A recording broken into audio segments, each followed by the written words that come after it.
Alright, hello and welcome to the first of three consecutive sealed leagues I'm going to do for TCGplayer.com. There's a Grand Prix in Milwaukee coming up, and the standard format is a bit stale right now. So I'm going to go ahead and try out some sealed. I've been doing some sealed on and off, and let's just go ahead and jump into this deck build. We have a sealed pool. First thing I always look at is our rares. So it looks like we have not the greatest rares. It is really nice to open the vehicles in this format. Obviously, Skyship is insane, but Fleet World Cruiser and Cultivator's Caravan, both very good opens because they go in every single deck. So Healy's Artistry, one of the better cards in the entire format, but I've actually, you're very rarely blue.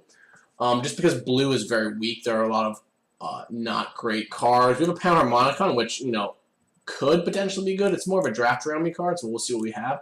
We have a Master Trinketeer and a Marionette Master, which actually kind of synergize a bit, which is a bit interesting. They're both pretty powerful late game cards, or even more of a sideboard card for an aggressive deck. So really, looking to be blue, white, or black to follow our rares. A lot of the times you do want to be green, just because there's a lot of powerful green cards, and there's a lot of cards that just, like Long Tusk Cub and Thriving Rhino. There's a lot of base good creatures that can just win you the game without any bombs or anything. Let's go ahead and go back by color. I'm going to go through and just sift through the playable cards and take out what is bad. So let's go ahead and just move this over a bit. So we have Puzzle Knot. Part of this format, what's funny is all the Puzzle Knots are bad, and you can have upwards of 8 Puzzle Knots in your pool. This pool actually is kind of winning the Puzzle Knot lottery and only has 2, so that kind of unlocks more stuff. Decoction module, fine. Perpetual Timepiece, never good. Oh, we actually have a third Puzzle Knot, but I'm not complaining. Oh, Renegade Freighter. I go ahead and pull on the Freighter. It's going to make any deck that we play. 2 P-Fouls. Let's go ahead and move those over to the blue. Let's move the Fleet World Cruiser into our deck. And we have, once again, 1 Self-Assembler. I've done 5 or 6 sealeds, and I always only get 1 Self-Assembler.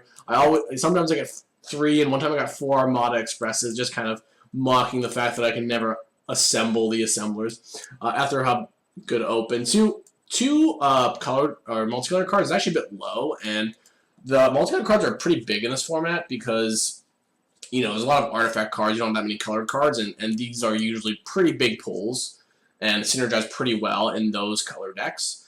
World of Virtuoso not so much, usually goes with green, but these are reasonable. They might make our deck. Let's see, we have a Cow Prowler. Let's go ahead and move that over. We have Hunt the Weak, 2 Rhinos, that's nice. High Spire Artisan, Larger Than Life, not good. Fogwar. Green is pretty shallow. Doesn't really look like it's that likely we'll end up playing unless we have a huge energy theme where we want to use these Rhinos. So we have 2 Wayward Giant Start Your Engines. Could be good, but the first time around I'm pretty liberal. I want to see, even though I could cast this card in a certain deck, I want to see what the deck looks like, what my best cards are. That'll help me figure out what colors I want to be. A Giant Spectacle, 2 Cathartic Reunions, a Spark of Creativity, and a Ruinous Gremlin. Let's go ahead and cut those. Okay, 2 Malphite Squads, Ambitious Etherborn, Marionette Master. I will try to highlight some of these cards, especially the uncommons, if you guys aren't that familiar with this set. Etherborn Marauder, good, obviously. Essence Extraction, Live Fast, Underhanded Design. Silver Strike, 2 Dianas. The black is actually solid. Nothing stands out here, but every single card is good. No hard removal. We didn't get any tidy conclusions. I guess the Underhanded Designs is sort of like hard removal, but it's just kind of an awkward card. But we do have a pretty decent spread of black cards. So early front runner, black looks pretty good. P-Foul, Artistry, Tezzer's Ambition. Actually, probably fine in the blue deck. The Aviator's fine. Hermit's reasonable. Longfin, not the greatest. Malfunction, sure. Curio Vendor, Ether Theorist. Blue looks more playable than it normally is. Normally, it's just not good at all. Part of the reasons is our best card in our entire pool is blue, and that obviously skews or tips the scales a little bit in blue's favor. Let's go ahead. Bastion, Mastodon, Harrier, Responder, Skywalker Shot, Revoke Privileges, Master Trinketeer. Wow, it looks like our white started off pretty well. 9th Bridge Patrol, not good.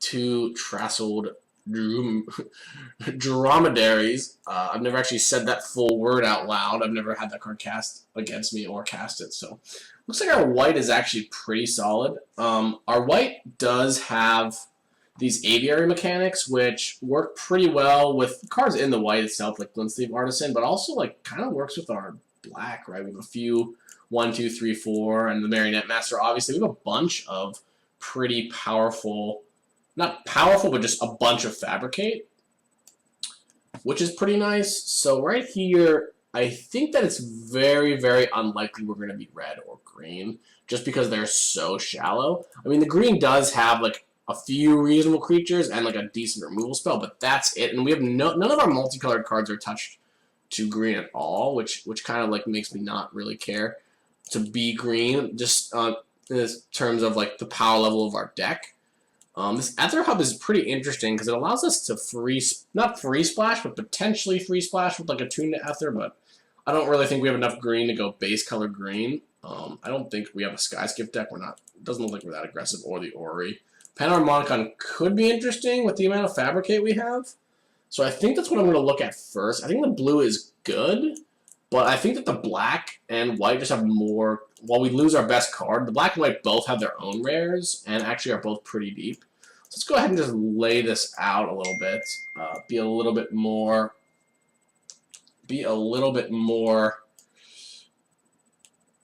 control-y probably, but we do have a lot of solid creatures. You know, Malthus Squad, Master Cricketeer, obviously, but the Glintleaf Artisans are nothing to scoff at. A Subtle Strike, I'll definitely main deck a Subtle Strike in this format. 2 Diyoungs is kind of interesting in a non-energy deck, but we'll see how it looks. I actually think that this right now looks pretty solid. Like, we have removal, we have bombs, we have a lot of very solid cards. We're missing 2 drops, which is kind of unfortunate, but the Aviary mechanics are not the worst on turn 2, and they do pass like the 2-drop test of like, you know, 2 drops are just a good 2-drop in limited and in constructed for that matter is a card that is like a good top deck later on. Ooh, sorry, I should turn the volume down on my phone. And then we are in a situation where, you know, Aviary Mechanic is fine to play on turn 2, but then really good to draw later, so it just makes your deck super powerful. Oh, the Restoration Gearsmith, of course. So let's go ahead and look at this. This is 26 cards, and like I have a bunch of not that many cards that I really actively would love to cut, which is a good. Like, definitely we have some stinkers. Like, I don't really think the Eddie Trail Talk is that good in this deck. I don't really think that we can definitely cut one of these 5-drops, whichever one we think is worse. Decoction Module doesn't really fit, but I think the Panharmonicon, let's actually look here. We have 2 Aviary Mechanics, which like kind of work with this. We have 2 Glint Sleeve Artisans. Ooh, this is a spell. Restoration Gearsmith. 2 Malthus Squads, Marionette Master. The Etherborn.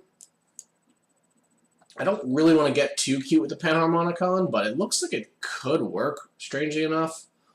None of our artifacts have comes into play, do they? Let's just double check here. Let me make sure everything's a little bit bigger so we can see it better. My deck can be a little bit smaller. I think that's reasonable. So 1, 2, 3, 4, 5, 6, 7. I mean, we do have 9 cards that the Panharmonicon works with, but like, at what point is it worth it? Like, we're just getting extra 1/1s basically. It could be a sideboard option in super, super grindy matchups, just as like sort of like a, what is the word?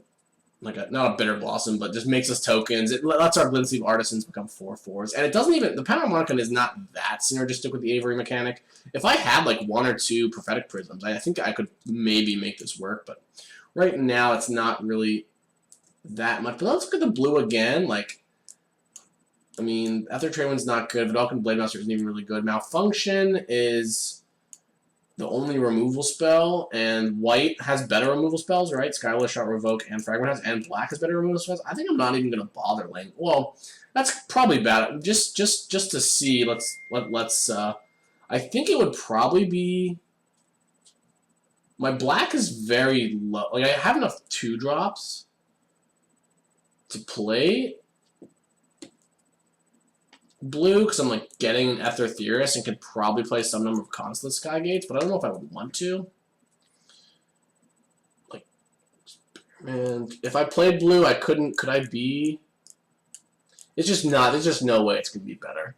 But let's go ahead and look what our blue-white deck looks like. I don't think, you know, it's good for practicing our deck building, just to see. But look at all these solid, like, black removal spells that we're missing. It's possible it would be a blue-black deck. I guess we can look at, go ahead and look at blue-white and also blue-black. I don't mind Tezzer's Ambition, actually. Highland Hermit, I'm not sure. I don't even know if you would want the Skywhale in this kind of deck. I mean, we actually aren't that control-y. We're like half control, half aggro. This is a bit small, so I'm actually going to blow up this, because this is what we're working. I don't think we're going to really touch the top very much anymore. Let's go ahead and blow this up so you guys can see a little better. I don't think we would play the Blade Master in this deck. I'm not sure about Ether Theorist. I mean, this deck does... I guess the Saheeli Artist Restorative works with Panharmonicon. It gives me more comes into play triggers, which is pretty nice. I'm like missing a lot of early game removal. I'm missing, like, I think the P files are a little bit better than Malphus Squad, but just losing the Die Youngs and the Essence Extraction and like the card draw, like Gearsmith and Live Fast are both, I think, pretty reasonable card draw engines for a deck like this. And I think the blue works a little bit less good with the vehicles. Like, you know, being able to crew the vehicles, having the extra tokens is nice. So let's go ahead and just look at blue-black. Let's sort by converted mana cost, and then just pull out the white cards, I suppose. And the white cards are, you know, the white cards aren't, none of them are great. Like, I don't even consider Master Trinketeer. I said it was a bomb earlier. It's really not. It's just solid. But if we take out the white, we have this blue-black deck. We're just missing 3-drops. Yeah, I think I'm trying to demonstrate here, but I think it's just so clear that we should be white-black that I'm going to go ahead and sort by color, get rid of this blue. It's not even that many cards. It's like 5 cards that I want to play, which is usually a bad sign for a deck. Like, you just kind of have less options during sideboarding, less options during the game itself because your card quality is a little bit lower, and then your mana base isn't great because, like, you want to play a lot of, if you only have 5 spells in one color with 2 doubles or 3 doubles, like, you want to play enough of that. I guess the P files I didn't count, but you want to play enough of that so you can cast the double cards, but you don't want to play too much because you don't even have that many. But let's take a look at this white-black deck. So what do we want to cut? Like, I think that we can probably cut Subtle Strike and Fragmentize. I actually would not advise main decking Fragmentize in this format. Yes, there's cards like Freighter. Yes, there's cards like Revoke Privileges.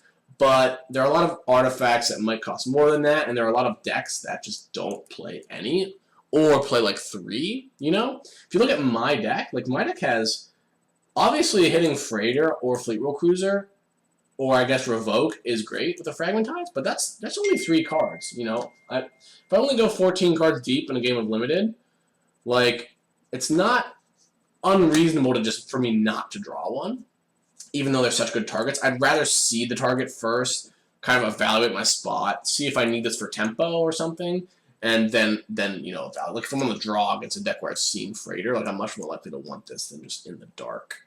I'm not really sure about Eddy Trail Hawk. Well, let me think. I'm thinking about Underhanded Designs as well.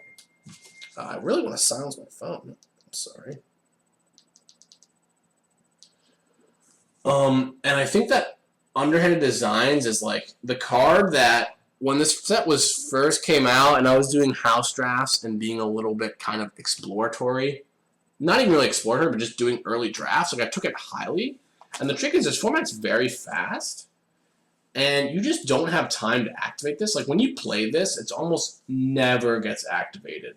Like, you never have the extra mana. Like, you're playing off curve to use it. It's really just like a you know, a really conditional, like, late game removal spell, kind of, that it's like a Seal of Doom sort of thing that you have to set up. So I'm not that impressed with it, but that said, like, my deck isn't that aggressive, and I think Subtle Strike might just not be good in my deck. I don't think it really helps me do much. It could help me push through, like, early aggression with Malphus Squad or Glincy Vargin or Aerial Responder, but I think it kind of clashed with the Die Youngs because I'm kind of targeting the same stuff with it. So I think I'm going to go ahead and cut the Subtle Strike. I was going to count the artifacts. 1, 2, only 3 actual artifacts. 1, 2, 3, 4, 5, 6, 7. I think I'm a little bit short for the underhanded designs. I'd have to go out of my way to play it. I think I'm going to cut that and the Subtle Strike. It's really cutting down on my 2 drops, but I think right now that's 23. It looks rather solid. Do I play the Ether Hub? I don't really love it. Love cards like that, like Evolving Wilds and 2-color decks and stuff like that. I'm usually against it. But in this deck, I have the Die Youngs, so the ability to... sorry about my phone. The ability to... Okay, there we go. The ability to get X3s with it is pretty nice, and getting an extra jump with Hawk. I don't love the Hawk in this deck, but it does work pretty well with Fleet Wheel Cruiser, the Freighter, all my other cards. The one thing I don't love is how heavy... Like, these 5 drops are all reasonable, but I'm not really thrilled about anything. I think the Etherborn is actually a very weak card. I might cut it. I do have the Master Trinketeer synergy. It does have the Marionette Master synergy, so maybe it's okay. But let's just see. I mean, I could play... Let's bring out the cards I could play. Right now we're at 23, but what could we play? This, that. I don't really think this is a Skygate deck. Like, Skygate, Artisan, Malfa Squad, like, doesn't really seem like that great of a curve. This deck actually turned out to be pretty easy to build. Once you go with the Unaired Designs, 1, 2, 3. The thing is, like, I don't like counting the Gloom Sleep Artisans for the designs, because if they come out first, I'm almost certainly going to make these into 3/3s. So I think this is just it. 1, 2, 3, 4, 5, 6, 7, 8, 9, 10. I could play the Panharmonicon, but it's just not... Like I said, if I had like a Cloud Blazer and like Prophetic Prism and stuff like that to actually just win me the game, like getting extra +1/+1 counters is just not that great. The Subtle Strike, not thrilled about. Underhanded Designs, not thrilled about. So I think this is our deck. I don't really see a reason to play any of these cards. I think that Subtle Strike could be good in a world where I want to be kind of aggressive, but like I'm just barely short on aggressive 2-drops that I want to play. The ability to kind of roll over somebody with the Glint Sleeve Artisan earlier is nice, and my 2-drops kind of suck, so giving them kind of like beefy support is nice. But I just don't really love playing this card. We'll see if our opponents have targets first. I could cut a 5-drop though. If I cut a 5-drop, if I cut like the Etherborn for Subtle Strike, I actually don't mind that. We'll like this card is just not very good. You know, we're talking about a 5 mana, like. At best case scenario, like a 4/3 on a good board and then a servo, but by that time in the game is usually irrelevant. So I think Subtle Strike is fine. I think that it makes my deck a little bit faster, and it is good with pretty much all my 3-drops. Really want to become, get up to 4 toughness. So I actually kind of like the way I built this. I'm going to go ahead and submit this, and let's go ahead and add lands. I think that we are going to play 8/8. For all of our early drops are white, which makes us want like more planes slightly, but we only need 1 planes, or other than Aerial Splendor, which I guess maybe we could play 9 planes. 1, 2, 3, 4, 5, 6, 7, 8, 9 black cards, not including the Gearsmith. 1, 2, 3, 4, 5, 6, 7, 8, 9, 10, 11-ish white cards. Yeah, we're just gonna play 8/8. I would prefer in a deck like this to play a 9th planes, but the Ether Hub is basically a white source. So we're going to go ahead and play 8/8. John Madden agrees. Alright, and I'm actually going to do something new for this. I'm just going to jump in, so I don't know how long this queue is going to be, but hopefully you can fast forward this and see what is going on. And there's our match. I was going to say, I'm just going to do all 5 matches without any breaks unless I need one. Just making it one big video here. And we're going to go ahead and mulligan this hand. This hand on the draw, I think, is actually a keep. We're on 1 land, but we have a live fast and a die young, so we can potentially, kill our opponent's first play if we draw a swamp and draw some cards, or like the live fast lets us kill a bigger card with die young, and if we just, we don't even need a swamp. Any planes gives us Eddy Trail Hawk into potentially Trinketeer or Mechanic. Not the most powerful hand, but pretty solid. Like, has removal, has creatures. No real late game, but kind of works out when you don't have... I guess the Trinketeer is late game, but when you don't have the lands, it's not great. White-black mirror. Okay, there's a Thriving Rats. Interesting. If I draw Swamp, I think I will just kill it. Well, that's kind of interesting. So our black source gives us an energy.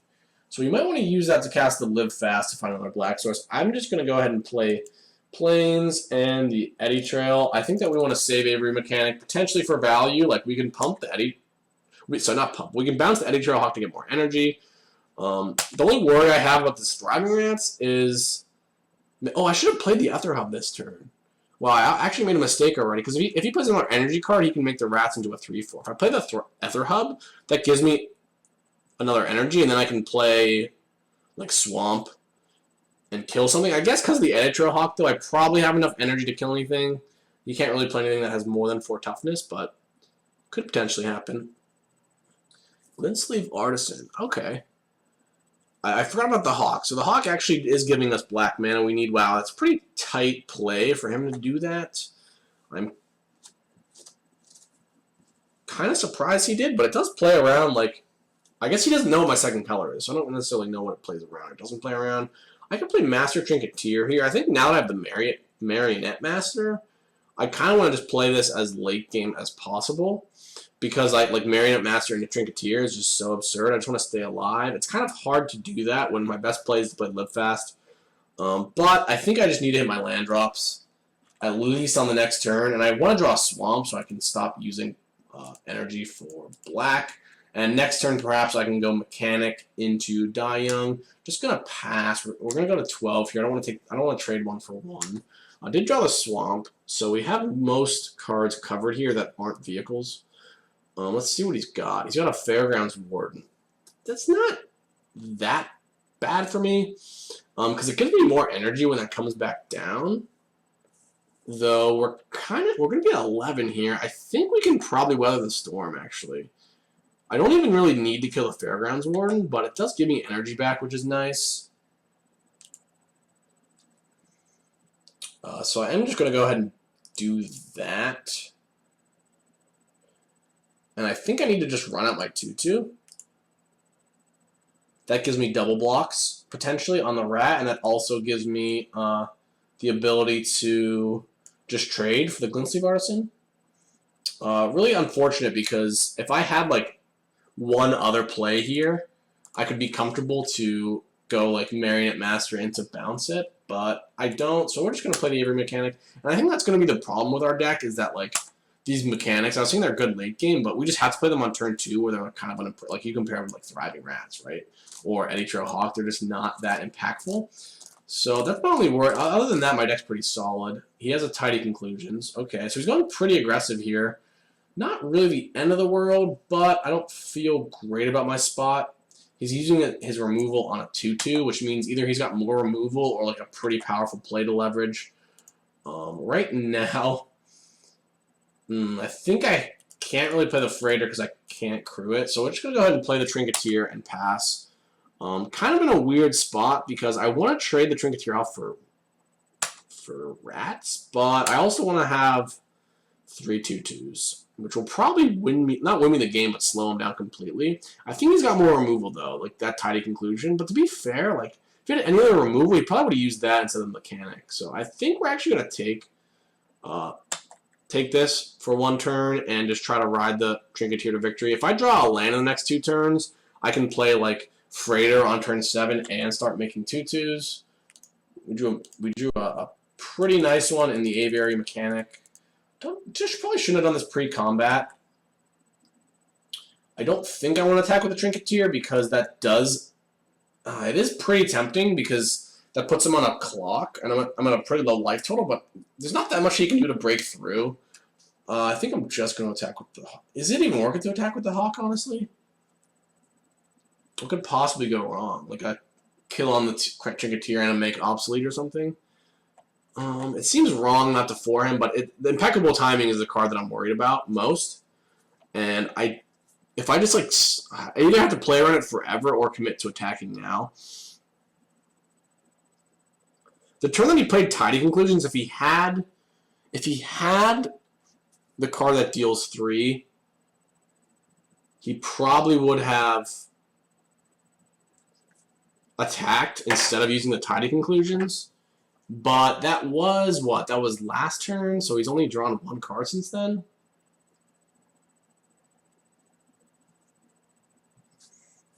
Just being at 3 life is terrifying, because my opponent can just draw, like, a 3/4 flyer, and then I'm just gonna, die 2 turns. I have 1 chump.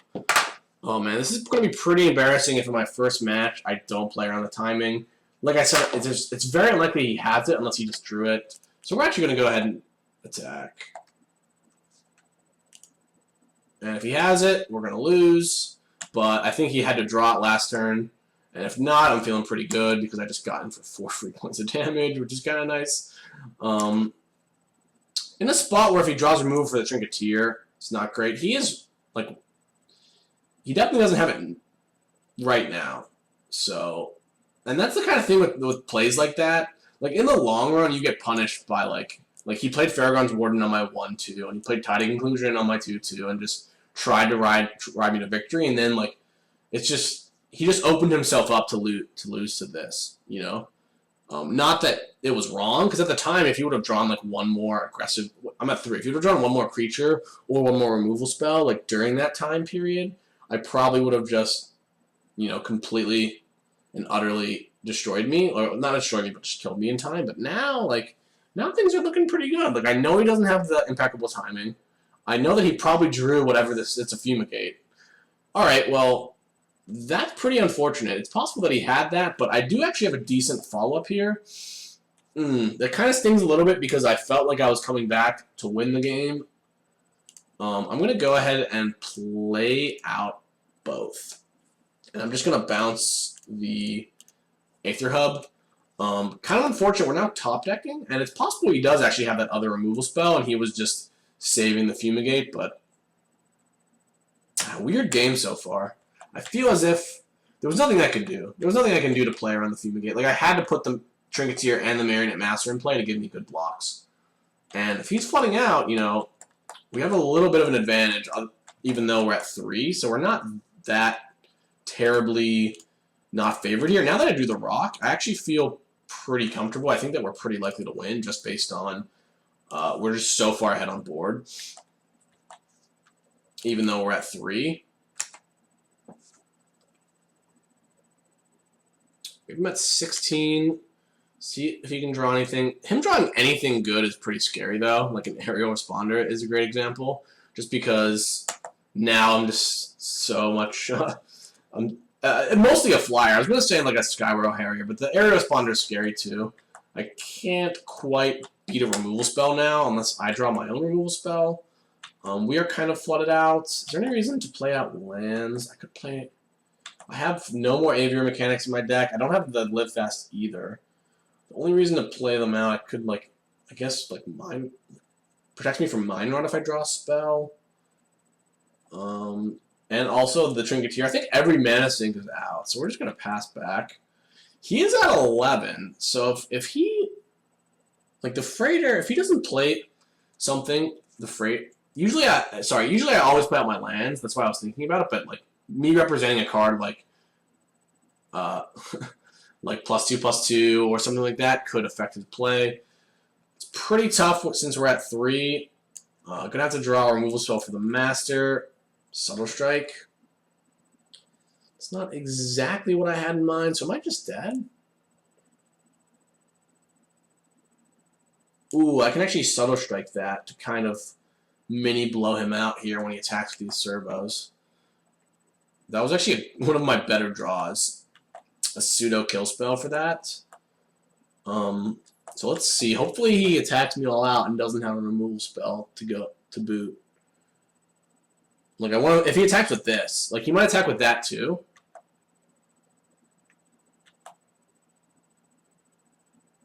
Okay, well that's fine. We're just gonna go ahead and then I guess.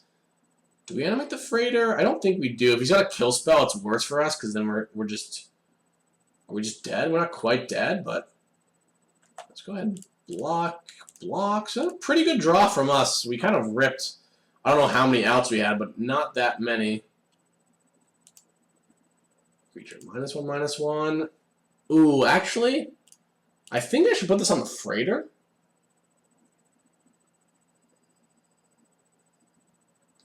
Or I could put it on the Aviary Mechanic. Making the Aviary Mechanic a 3/3 seems a little bit better.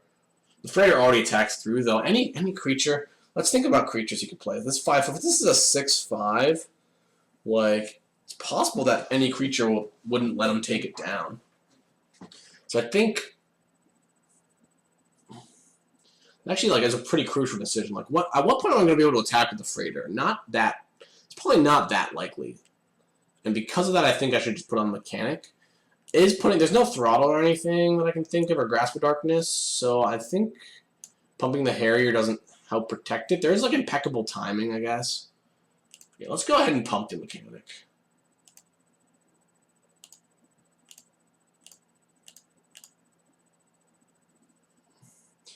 He could have potentially, he kind of played it tight by not attacking with the Responder. Because I could have picked that off and gone to 1, I believe. But then I guess he'd still have 2 servos in play, so actually it worked out for me that he didn't attack with that. Hoping to draw my own Responder to kind of seal this game, because right now his Marionette Master's in play. Like, if he draws any artifact, I'm screwed. Oh man, the Fumigate. Sealed is kind of brutal. Like, I'm pretty disappointed with this game so far. I can't even attack, right? Or I'm dead on board. So we just have to pass here, unfortunately. Just needed, if we had one more spell here, we could start attacking him, probably with the Freighter every turn for 5, and potentially like put him in a spot where he has to chump. Pretty scary, because I'm dead to any artifact.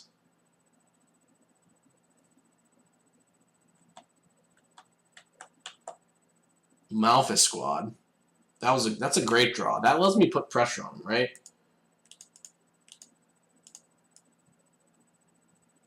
Should I leave the Ether Hub up?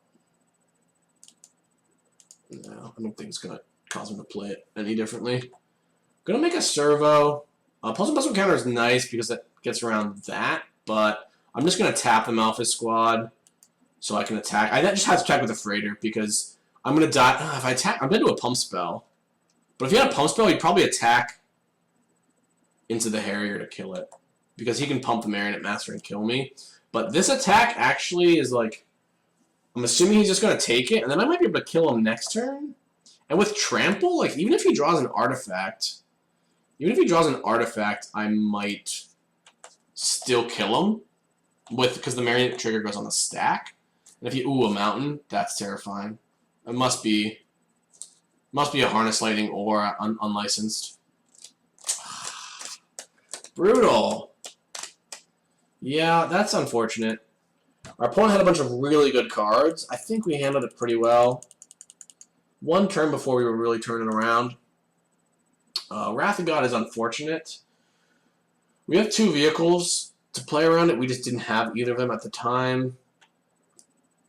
He seems pretty aggressive even though he has the Wrath of God. Though to be fair, he's white-black and just kind of was ahead and I casted Live Fast on turn 3. He didn't have a swamp, so it makes sense that he'd be aggressive. It's possible I want the Constant Skygate, but I don't necessarily think so. Based on how the game played out, like, I don't know. I'm going to be attacking sometimes when I curve out, and I'm going to be on the play here.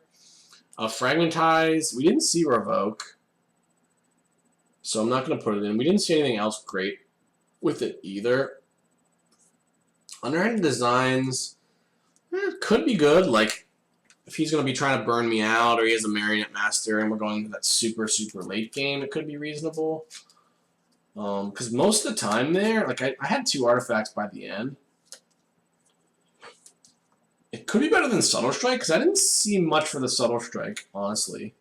Like, White-Black has a lot of servos, and it has Malphite Squad, but it's not really in your deck to kill servos. I'm going to go ahead and switch these. I think the ability to kill, like, an aerial responder, or something big later on in the game is pretty valuable. Oh, this hand is not great. We're getting really punished by this Ether Hub because it probably... Well, I guess last game it helped us because I was going to say if it would be something, it would actually be a... It would actually be a Plains. So last game we would have actually probably either lost or had to mulligan. So it's not that punishing, but this game is kind of tough because... Ooh, Plains. That's really interesting because now, like, I was gonna think that I was not gonna play the mechanic, but now I have the option to play it. I don't. Man, getting the Gearsmith back is pretty tempting, but I have a pretty good curve here, and if I can trade the mechanic off, I can just get the mechanic back with the Gearsmith. So I think I do play it.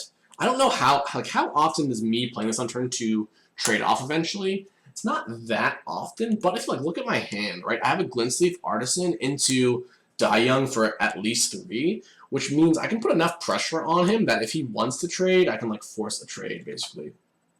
If that makes sense. Since my hand is pretty aggressive, I'm fairly confident that at some point I can either just kill him with the mechanic or force him to kill it or trade with it. So I actually like playing the mechanic. Not to mention, we just have a good curve, and probably we're going to draw more cards in our curve. So it seems really silly not to press our advantage.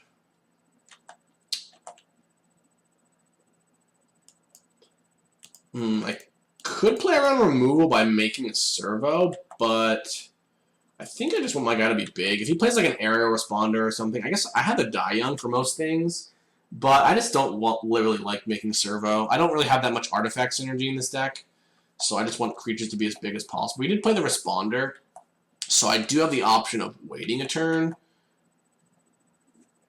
But if I wait a turn, I'm missing 2 damage.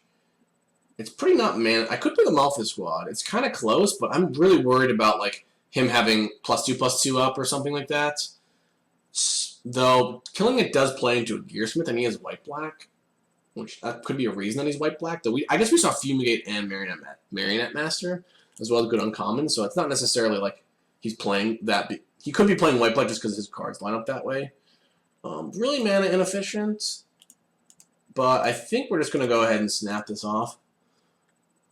After how pretty nice with Die Young sometimes. Don't really run into that often in a 2-color deck, but this I think that it's tough for me to quantify it, but I think that making this play is very conservative when my hand is already good, which I think is pretty powerful. In the long run, it's pretty good. The club security kind of bricked me here, but I draw the Master Trinketeer. I think I'm going to play Malthus Squad. I have to really be careful about Fumigate moving forward here. And I kind of don't want to put my Trinketeer out until he's potentially cast it, or we're on an even board state. I'm going to make the counter so I can attack through security. Security, pretty annoying here. Hopefully we can draw removal for it. Every once in a while that card is pretty solid though. It's a really good blocker. I was going to say part of the reason I like that 3/4, the Consulates that attacks to give something indestructible, is almost always it's a good blocker in a format where there aren't that many great blockers, and blocking is just not very good in this format too. Another Avery mechanic. I could fire in with everything here. He doesn't have a second black, so I'm expecting Unlicensed Disintegration. If he wanted to play around Rush of Vitality, he would have done it on his turn, but I'm at the point where I'm just not. I'm assuming that he maybe wouldn't play around that. Pretty tough for me because I can't play any other creatures. I'm just going to attack with Malthus Squad. If he doesn't remove it, I'm just going to pass. I can't afford to play more into a potential Fumigate. And obviously, if he wants to disintegrate this, I can just play the Gearsmith. There's an impeccable timing. Okay, so he does have that in his deck. But because of that, we know that either he doesn't have a Fumigate or he's trying to bait me. I think what I should do is just play... Trinketeer can't even really attack anytime soon. But if I play the Trinketeer, that might force a Fumigate if he has it, which looks bad, but then I can follow it up with a Restoration Gearsmith. Gearsmith does allow me to play the squad next turn and then potentially attack the turn after that, which is a pretty long-term plan. I think a better plan is to just wait for removal and build up a board. So I'm just going to play the Trinketeer. I think it's reasonable. Might draw removal from him, and then I'll play the Gearsmith on it. I don't really want to rebuy the Malthus Squad when I know he's playing he's splashing red. He's got a lot of removal we've seen already. So, like, I want to Gearsmith my Trinketeer as many times as possible. Like, if I have to Gearsmith my Malta squad, that's one less time I can bring back the Trinketeer. I'm assuming on the stalled board that the Trinketeer is going to win me the game eventually. So, like, I'm in a spot where I don't really want to waste the trigger on the Restoration Gearsmith. Just make him kill the Trinketeer over and over again. Like right now, I can return it so many times that, you know, he just can't.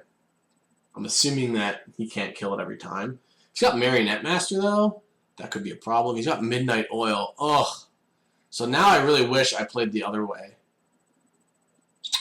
where I could be playing Malfa Squad here. Man, this is tough. I don't have a good attack. It's going to be hard to beat 2 cards a turn.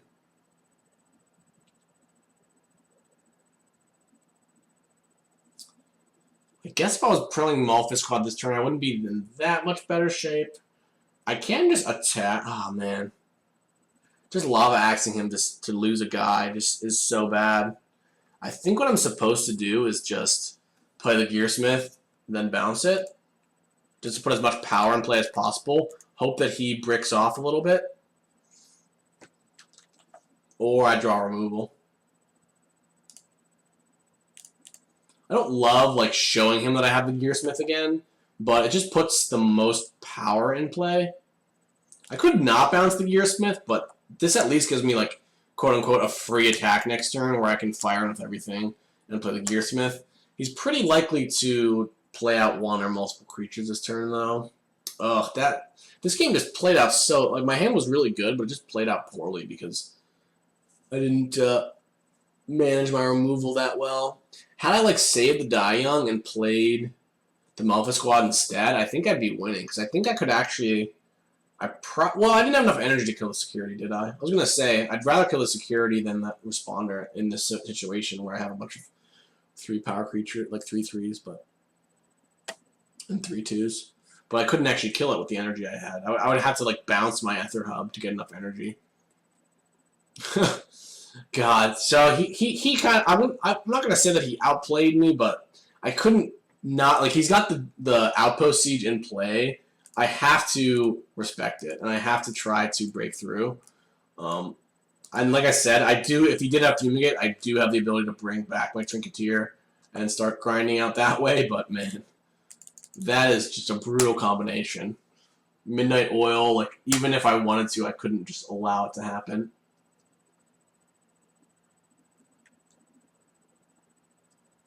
This card is vastly underrated also. I definitely will put that out. yeah, man. That happens. So I suppose I'll trade my guy with either of his guys. Probably this operative. Do I have a winning line here? I think I have to draw like Marionette Master or Fleet Wheel Cruiser.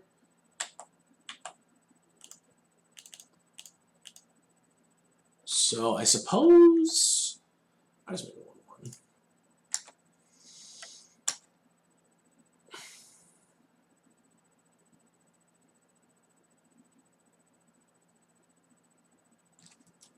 He's got plenty of lands, so he just playing 2. Maybe I could deck him? I mean, I guess that's not an unreal possibility. I'm at 20 right now.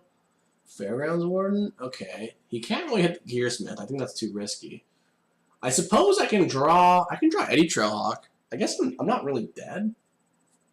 But 2 cards a turn is tough to beat.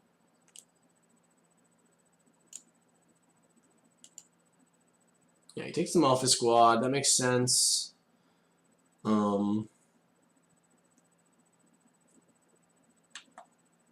Pretty aggressive attack. Hopefully I can maybe draw removal for the punish. I'm at 16, so I can either leave, like, I'm trading 3 for 3 damage for 5 damage, and he's drawing 2 cards. Is that damn? Like, if I draw any Trailhawk, I can't even really attack. If I draw, I guess I have to draw, like, Revoke and Skywater Shot doesn't kill a Warden. I guess, and it's draining me if I draw a spell. I have to pass, unfortunately. I could attack with the Servo. It's kind of cheeky, but he could also just Snap Block. I haven't represented a pump spell before this game. I guess my last attack sort of represented a pump spell. He's got 19 cards left in his deck. He is drawing, well, I can't say he's drawing a lot of lands. He's drawn half of his deck and has, what, 9 lands, so it's not unreasonable.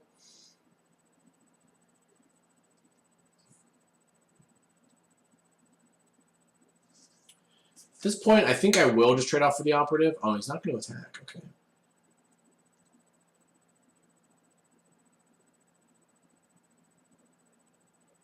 Ooh, I forgot that if he draws multiple lands, he has to lose life. I forgot the lose life part. There's a Skywhaler shot. Maybe we will deck him. I mean, if his like best threats are all at the bottom, we could potentially get there. Like, he's got a Marionette Master, which will obviously kill me pretty quickly with the amount of artifacts he has. But if it's the last card in his deck, like, it could happen. And if we draw ours first, he has to discard again, so he drew 2 lands. Oh no, he's... Alright. If he keeps drawing 2 lands, he might burn himself out, but... Ooh, we drew our Marionette Master. Wow. If I make the Marionette Master a 4/6, I could actually burn him out here. Like, he doesn't have that high of a life total.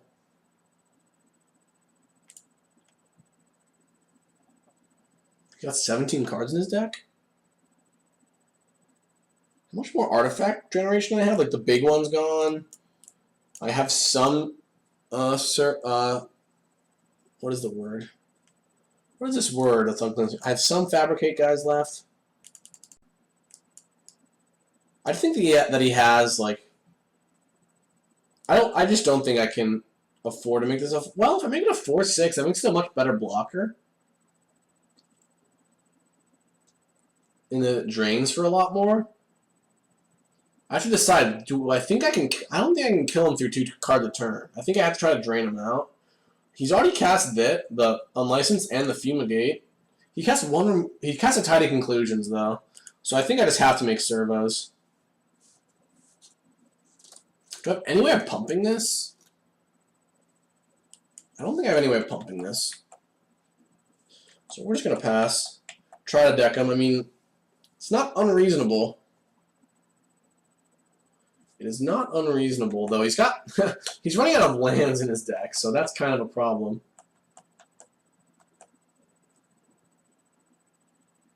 Oh, does this not draw him too? Once it runs out of counters?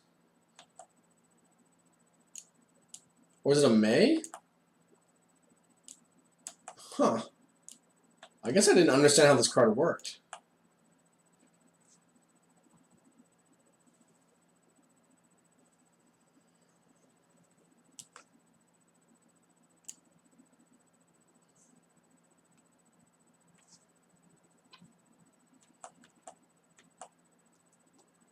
I'm just very confused. I thought that this card drew him too no matter what.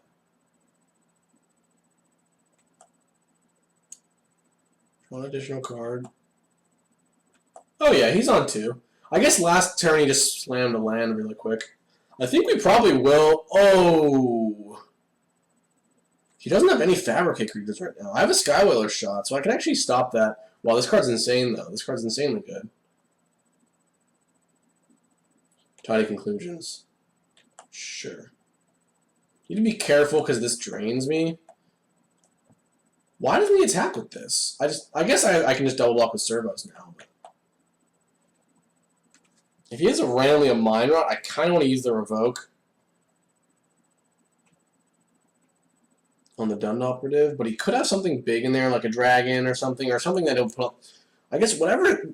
If he draws a card to get countered with the animation module, I think I have to just Skywhaler shot it. I think I'm going to wait. No, waiting 1 turn could be a mistake. If he draws a removal spell with the Restoration, Gearsmith, I don't really have great blocks.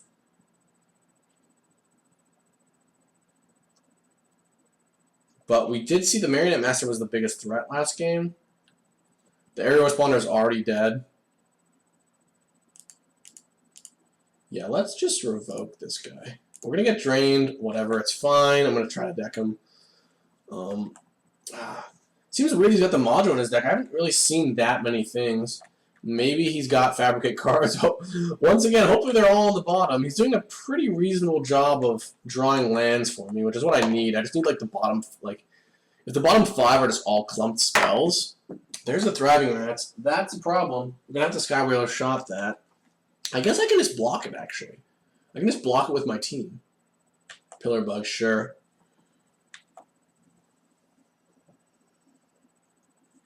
Both my mechanics are gone. His board is getting kind of wide, which is scary. I don't know if we're going to get there. Do I need to draw creature? Die young. Interesting. So I can kill the chem ball, or I can just kill the rats. I think we just kill the rats. Oh, I can't kill the chem ball. Okay, well that settles that. Chem ball might eventually get him there because it like just prevent. It's already done. It's already done 4. Probably gonna do more. I can maybe like kill it in combat somehow.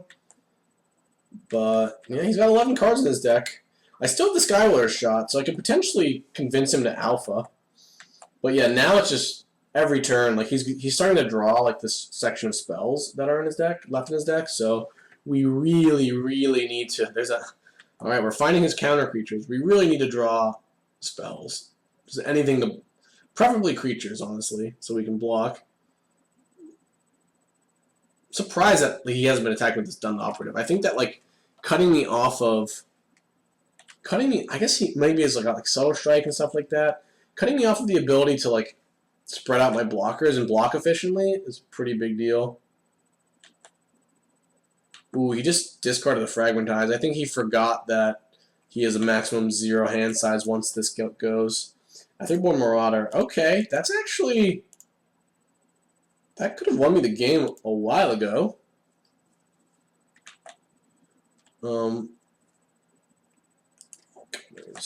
Just as a flying attacker.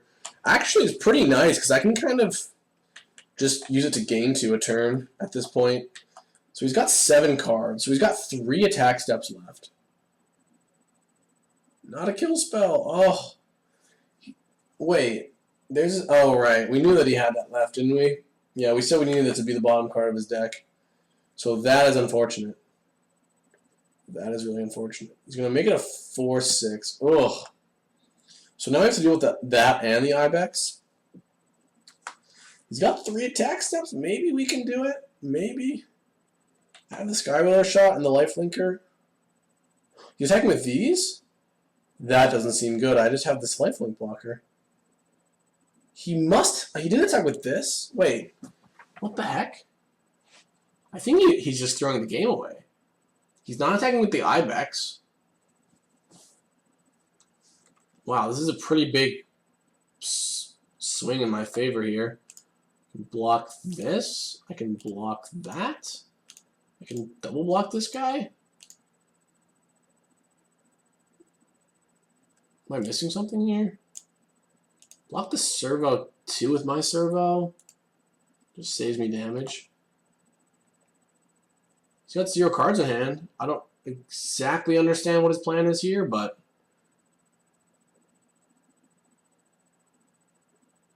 Ooh, why did he do that before damage? Oh, to deal me 1 more? Alright, so this is a pretty big blowout, too. So he's not going to get... he's not going to get the servo off of this. Yeah, we might deck them. Holy cow. We're just eating this 2-3. We're eating the 1-1. We're gaining the 2 life back. We get to bottom of swamp. Nice. So bottom card of our deck is a swamp. Animation module is scary, but like I said, he only has 3 attacks left. Still in a spot. Don't want to be a broken record, but you know we still have the. Mine's 7 minutes. Is this? Am I up a game, down a game? This is game 2, I guess. I need to burn the Fragmentize because he's got Midnight Oil and Animation Module. Freighter, sure. Oh, that drains me. Maybe I shouldn't have played that. This can be a 4-6, so actually I need to leave this back. Otherwise, yeah, I need to leave this back, actually. I need to double block the Ibex. If you got anything left in his deck, it's going to be troublesome, but really want to get that 2 life. But he can attack with the Ibex, and I just need to have enough power to block it so that he can't keep making... Did he draw a Pump Spell? Kind of bizarre attack with the servo. I guess because he knows how I'm going to block here.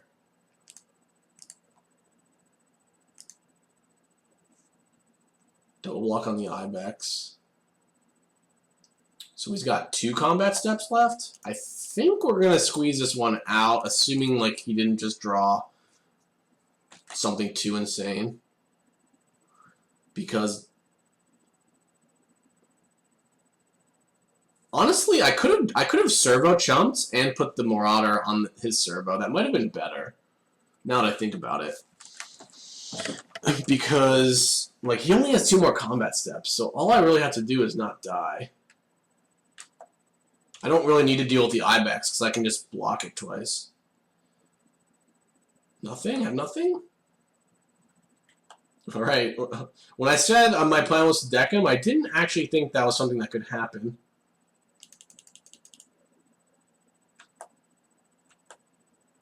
Alright, spell me. Spell! Okay. Guarantee myself up to 12. If he draws removal, I'm only taking 1, 2, 3, 4, 5. If he doesn't draw removal, I just have a free 2 points. If I drew a creature, this would be a very easy decision to attack. I think I'll attack. I think I'll gamble. I don't think it's so bad. If he draws removal, like, I'm still just not even dead. Then if he doesn't, like, it just really makes it unlikely that he's going to win. Because, like, he can't attack with the Fairgrounds Warden. And if he wants to use removal on my Restoration Gearsmith, that's not actually that big of a deal.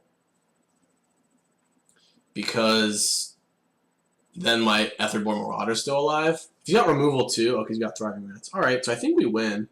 He's got 1 more attack step. If we draw Spell here, we definitely win, I think.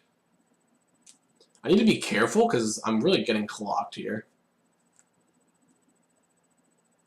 What the heck is this attack? Just getting in for 1, I guess? Am I missing something? I don't know. Live fast.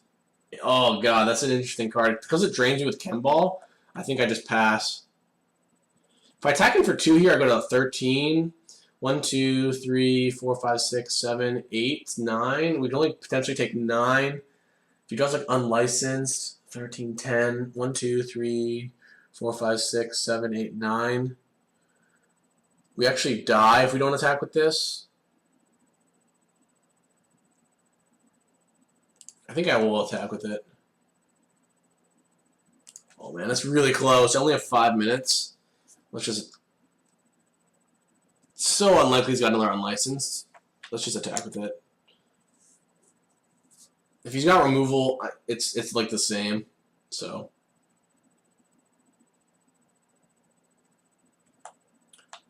Ooh, I forgot about the module on board. But I think it's fine. If he's got removal, I don't think I die. 2, 3, 4, 5, 6, 7, 8, 9, 10, 11, 12. Actually, he's got removal, I'm dead. So I shouldn't have attacked with this. Whoops. This would be an embarrassing end. I'm concerned about my clock for game 3. But yeah, he totally could have removal. Rats is 2, 3, 4, 5, 6, 7, 8, 9. Oh my god, I just punted. I just punted this one away. 1, 2, 3, 4, 5, 6, 7, 8, 9, 10, 11, 12, 13. Wow, that is a tough way to start off the night here. Should have left Etherborn back. If he kills that instead, I'm at 11. Am I still dead? He kills the Etherborn, and then I can block. And then I can block this. I'm at 11. I take 1, 2, 3, 4, 5, 6, 7, 8, 9.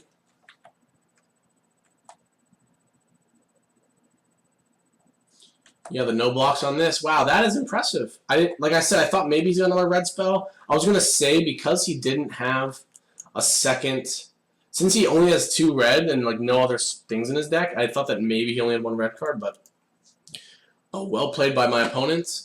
Oh, next round. All right, let's just get these out of the way.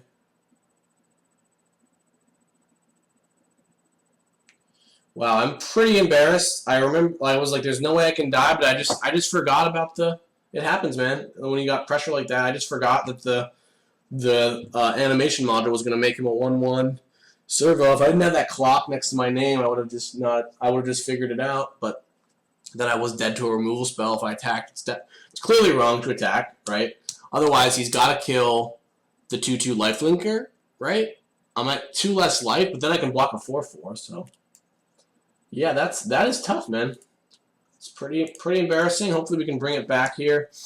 Opponent's deck, though, like I hate to use this as an excuse, but I feel almost as if I was likely to lose the last game just based on what he had showed us. But also, we had 5 minutes on the clock, which makes it tough. Ooh, Druid Die Young. I definitely would prefer to do that than the mechanic. Gives me 1 energy for later, and also potentially lets me use my mechanic later, which is really nice. Pillar Bug, okay. Just play our responder. Feel like I'm in a pretty good spot here. Don't have the second red source. That's fine, actually. I have Skylar shot. Hopefully I can draw Swamp. Swamp is just better because I can use the extraction on it.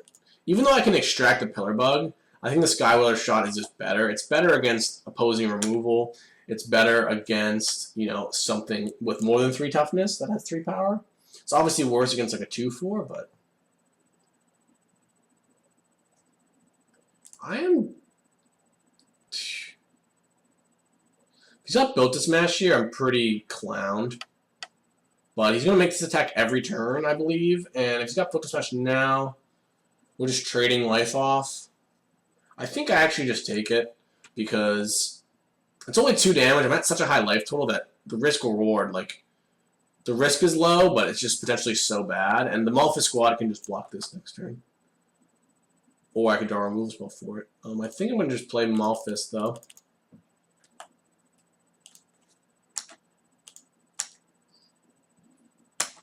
Die Young is potentially good on a turn where I place the shot or the mechanic.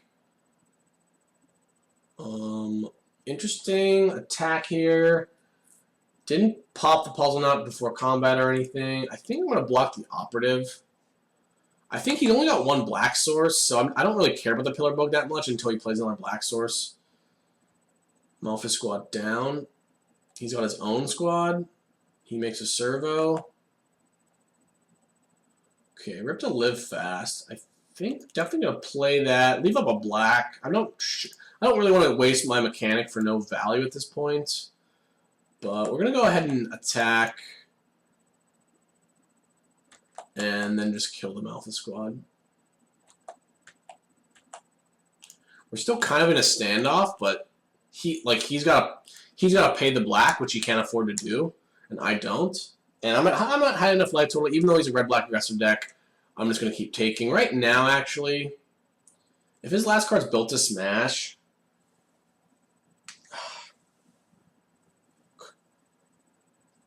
or Rush of Vitality, he just lifelink before damage, which I hate that play, because it's like, if I block, like, he can't have a black card and use the puzzle knots. I'm going to have mana open pretty soon.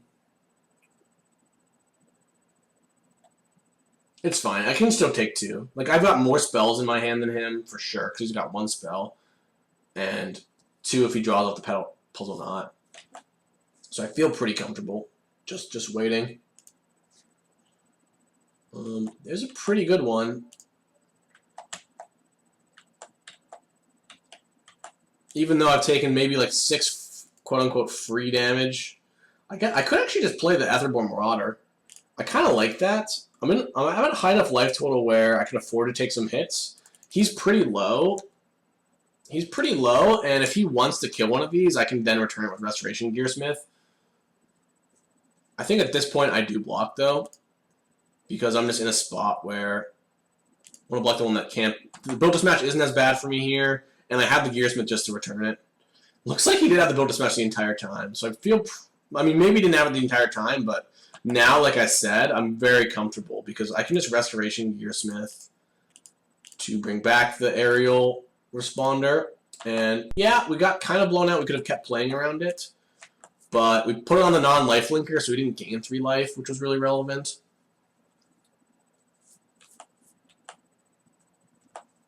he didn't gain 3 life, and we didn't take the extra trample, and like we had the ability to just kind of now brick him with our 3/3. I could maybe mechanic the Restoration Gearsmith. If I don't draw a land, I could fall behind though. But I think it's fine. I think I just want to use my mana. And if he wants to attack me with both, I do give him a free 2 life back, but the Aviary Mechanic is a 2/2 on the reswing, and he's low. Like, he's getting low. I have 2 flyers. Yeah, so I think we're in a pretty reasonable... We've been in a reasonable spot, but I feel pretty okay. I got really blown out, but it's okay. I mean, I have the Restoration Gearsmith to get the Marauder back.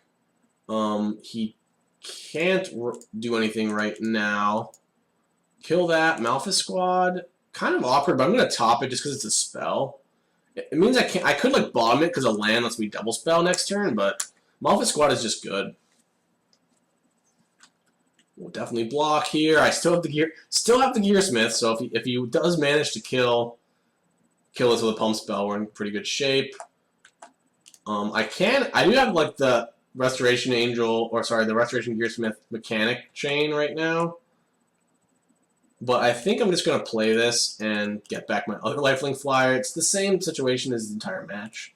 Like, I'm in a spot where he just definitely can't beat 2 lifelink flyers.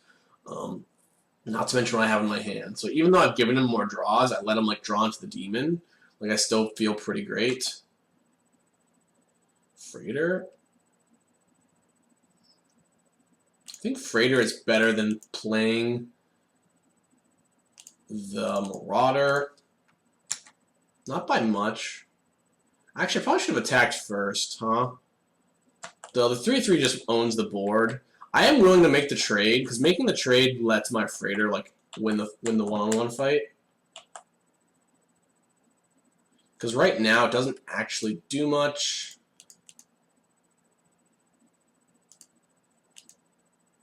Yeah, I think I should attack with the Gearsmith. I should have attacked with it last turn.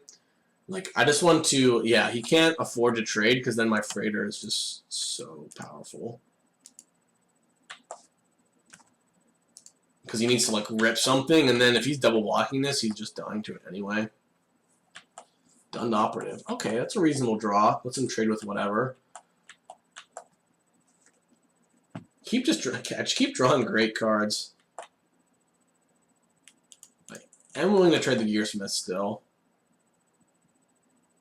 Still winning on a million fronts here.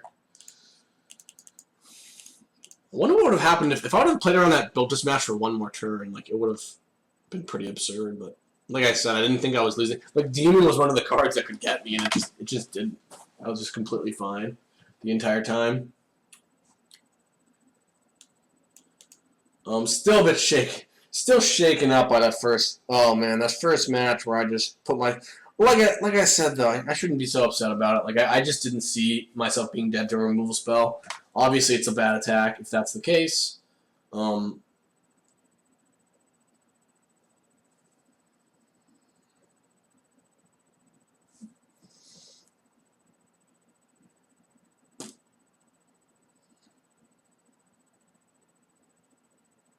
because instead of being at 2 more life, I'd have 1 more blocker, which would have allowed me to block the 4/4, etc., etc.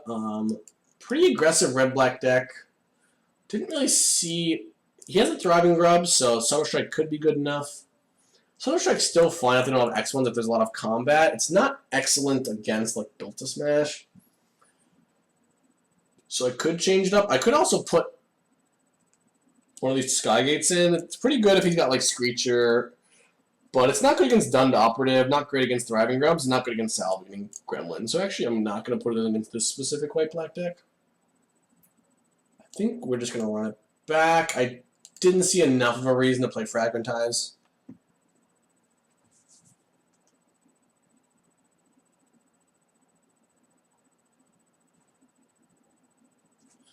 Go ahead and mulligan this. Keep.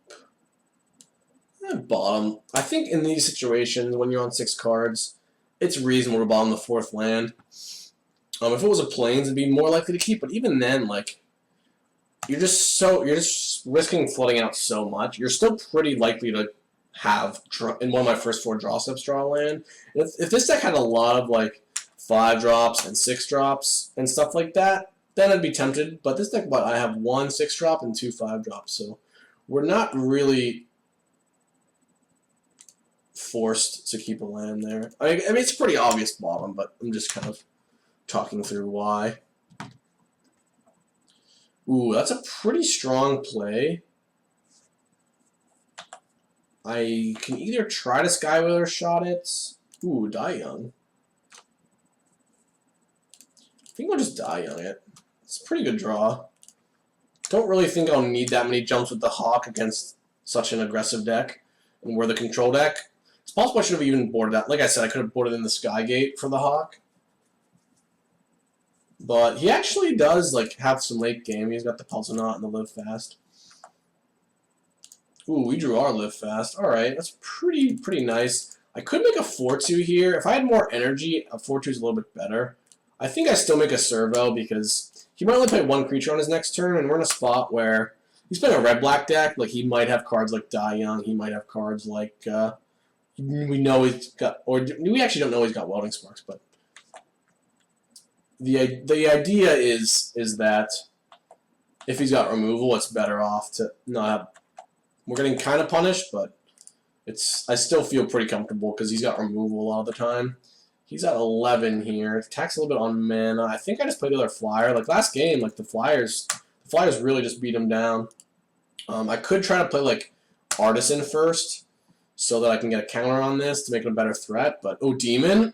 Oh man, I just forgot about the Demon, man. It's just kind of late right now. Should not forget about the Demon. So I can play the Cruiser and trade for the Demon that way. He might just take it. I don't really love that race. Whoa, do I love that race? I go to 10, he gets to play something. I have a Cruiser with nothing to crew it. So yeah, we just kill this. Yeah, Demon, man. I forgot about the Demon. I just straight forgot about the Demon.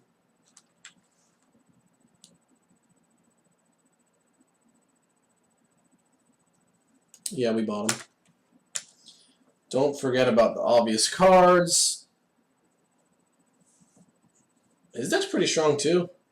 I mean, he's got some stinkers, but like he obviously has some real winners.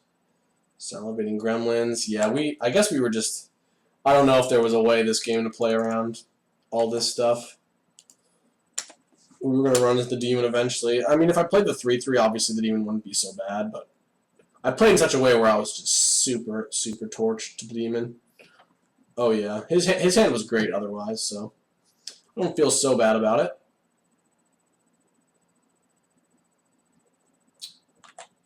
And yeah, that's it. Brand's the Demon, but man, his that was going to be tough to figure out a way to get through that. I suppose if I played around the Demon for one more turn that he didn't play it, I would have drawn the Cruiser, and I could have like even further played around the Demon, but maybe we want the designs. He's a bit slower than I thought he was. I just don't like the designs, like because I think the same thing with the Glint Sleeve Artisan as before. It does help me kill the Demon, and does help me play a little bit slower, like around it, kind of. I could side out some X2s, honestly. Like double Malthus Squad is very awkward against Demon. Demon is just like one of the best cards in the set, so it's kind of hard to like really maneuver to be that much better against it. I could put in the Sky Skiff because we know he's weak to flyers, but he is red-black. He does have aggressive draws. My deck is not. I do have some token makers, but like I said, none of my token makers are cards I necessarily, except for Malthus Squad, that I want to make.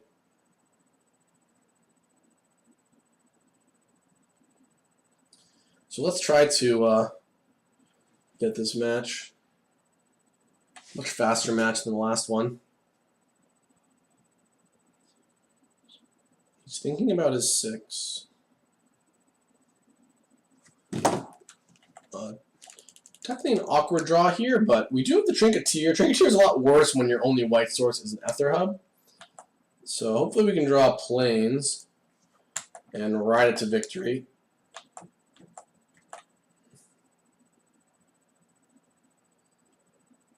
Hoping for an X1. I was going to say I'm hoping for an X1 here. This makes my curve a lot better.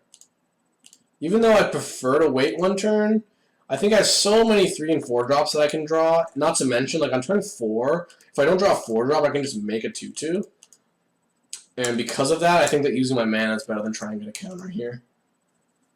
My hand is not really improving. It's not getting worse either.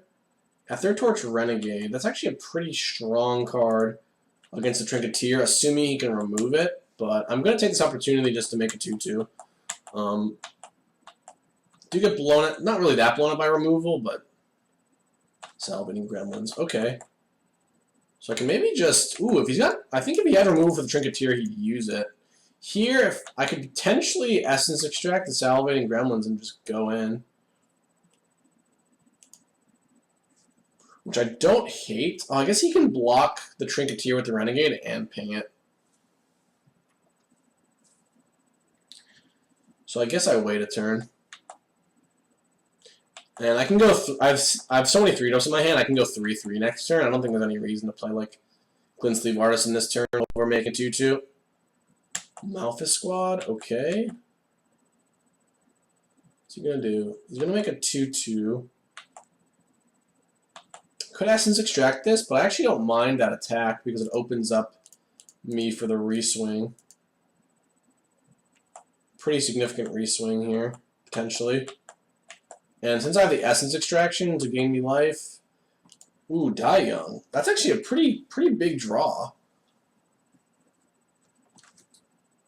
Because I can do that and also make a token. My whole plan gets ruined if he draws removal or has like a tidy conclusion. But he missed a land drop, so you know he needs to draw a land and also have a tidy conclusion for that to happen. We know that he doesn't have any removal that costs 4 or less. I don't think there's anything that does 1 except for the Puzzle Knots. I'm not that worried about killing this.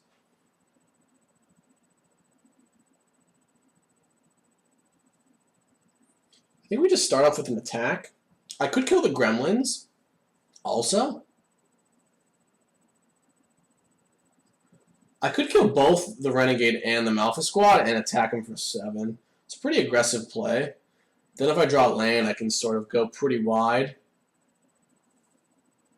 I'm in a really tough spot because like I need to manage a Trinketeer, but I need to figure out a way that like I don't lose if he draws removal, but at the same time, I could also play in such a way where I just overpower him with the Trinketeer, which I think is a better play.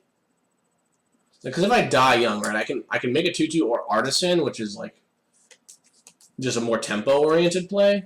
Like if I go Artisan Essence this turn, that I make 2 2/2s instead of just, you know, like a 2, you know what I mean. I make 2 2/2s because I get this instead of using the 4 mana and the Trinketeer. I don't mind using the Essence Extraction because it gets around like on my main phase, it gets around like +1 -0 or whatever. Though if I attack with my servo, he can just block with his servo and ping. It's not even that good. But I think killing this seems so weak. I could kill the Renegade. Like, it seems weird, but it's a very scary card, assuming he deals with my Trinketeer. Like, if I kill it, then I can still win even if he deals with the Trinketeer, potentially.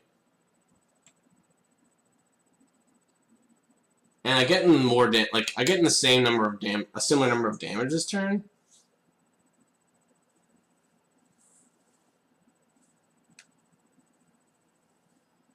It's a very conservative play. More aggressively, I kill the squad, attack. He trades with 1, he goes to 15, I play 2 2/2s. The Gremlins is kind of annoying though. If I kind of want to extract the Gremlins. Honestly, I guess I can Die Young it because I have the extra energy from Aether. So maybe that's the play. Maybe I just Die Young the Gremlins and then make another servo. If he kills the Trinketeer, end of turn I can Essence Extraction the Renegade in response. I actually don't hate that. I don't love trading servo for servo, but I'm also getting 2 damage.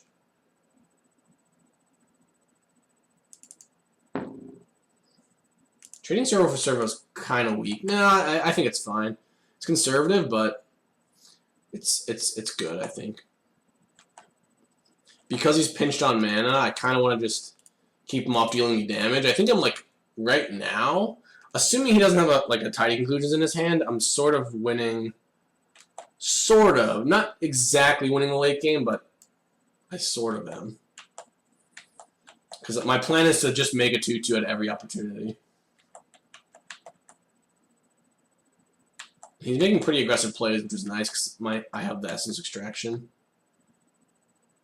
Ooh, looks like he does have a tidy conclusions. So I'm glad that, well, yeah. I don't know what I'm glad for, but I guess I have to kill this now. Which, if I did that last turn, I would have played around it. But like I said, he needed to draw land and have it. I don't feel so bad about it. Like now we're kind of even Stevens. Though I'm sure that his hand is likely better than mine. The Aviary Mechanic helps. Losing that 1-1 for free, but still, like the Renegade was just gonna not do much if he didn't have specifically tidy conclusions. I'm gonna take again. I actually kind of think I could maybe race here. If he plays like a big creature, I have the Skywheeler shot.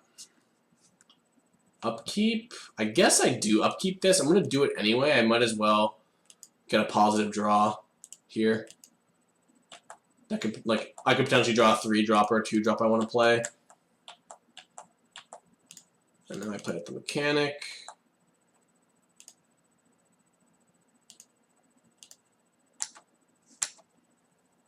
Kind of getting beaten down by the Malphite squad because I chose not to kill it. But, like, at any point I can choose to try to block it. And we're both at 10 and I have the initiative. Like, I have the next attack. So, like, oh, he played a Pillar Bug. That's kind of tough. I was going to say then I actually have a reasonable swing back when he just played the Grubs. Alright, get the counter on the Artisan. Not in the worst shape. Oh, he's got a Built to Smash, huh? That's tough. Let's try to play around that as best we can. We just can't. He's going to get the Pillar Bug no matter what. That's fine. I mean, I can't just not block. I guess this is bad against Subtle Strike potentially, because you can pump the Thriving Grubs and shrink the Artisan. But yeah, it's been 3 games where we hadn't seen the Subtle Strike. So we're at 8. I mean, we've got less lands in our deck than our opponent, so... Ooh, Whirler Maker, that's trouble. That is trouble. Could have used this earlier in the race. Oh, that Whirler Maker is probably going to take over the game.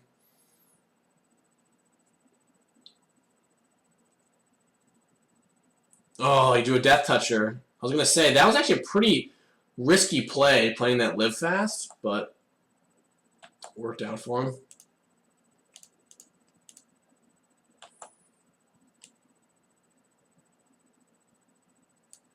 Counter. I could have made a 1-1 because I can then trade with the Operative, but then I can't block the Pillar Bug. I think if he attacks the Operative, I'm actually going to just block with the Cruiser. You draw like Aerial Responder or something. Marauder. That's actually a really good draw because I can still crew the Fleet Wheel with the Artisan, and now I have a card that can block his Thopters. Though in a few turns he's going to have the ability to just block the Marauder. So hopefully we can draw something good before that. Our Subtle Strike is already gone. One die and one. A lot of our removal is already gone, but we're in top deck mode and we're a tiny bit ahead, I think. So because like anything expensive he draws is like -1 Thopter.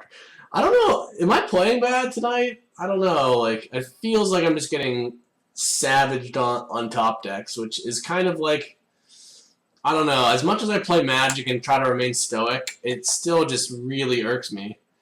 Now I'm just dead, I think, because he can still make Thopters too. End of turn. I guess I can still draw Responder, actually, and be in it. Revoke Privileges. I think I just have to cast this in case he draws removal. I can't attack either. Brutal.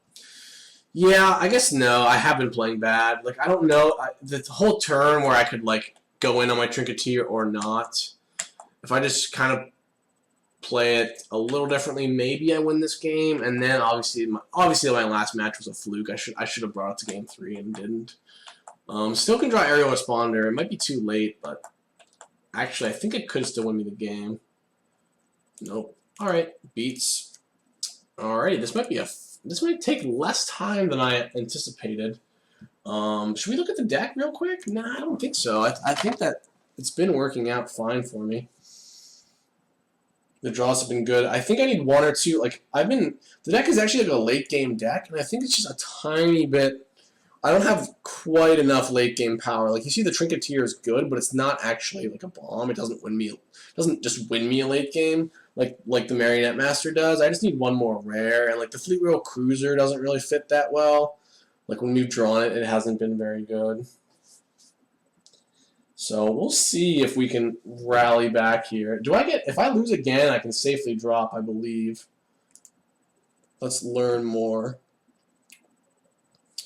Yeah, it's 3 match wins. I can get 120 play points back out of the 240 I spent. Brutal. I feel like, yeah, I punted, I played bad. Maybe I built bad, I don't know. The pool is not great, but it's a pool that I would almost like. It's good enough that I wouldn't be that upset if I had it at a Grand Prix. Though I've had some pretty busted decks. I've had a bunch of really good white-black decks too, so maybe this is just a bad deck, and that wasn't me running hot on sealed pool openings before.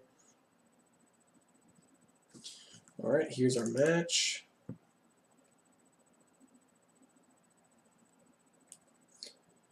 I might have to pause and take a break after this, but I can just pause the recording and continue a bit later. We draw this Ether Hub every game. I think we actually keep because we have the Hawk. Like, we don't have second planes, but the Hawk actually gives us 2 more, pretty much turns the Ether Hub into planes. So I think we keep.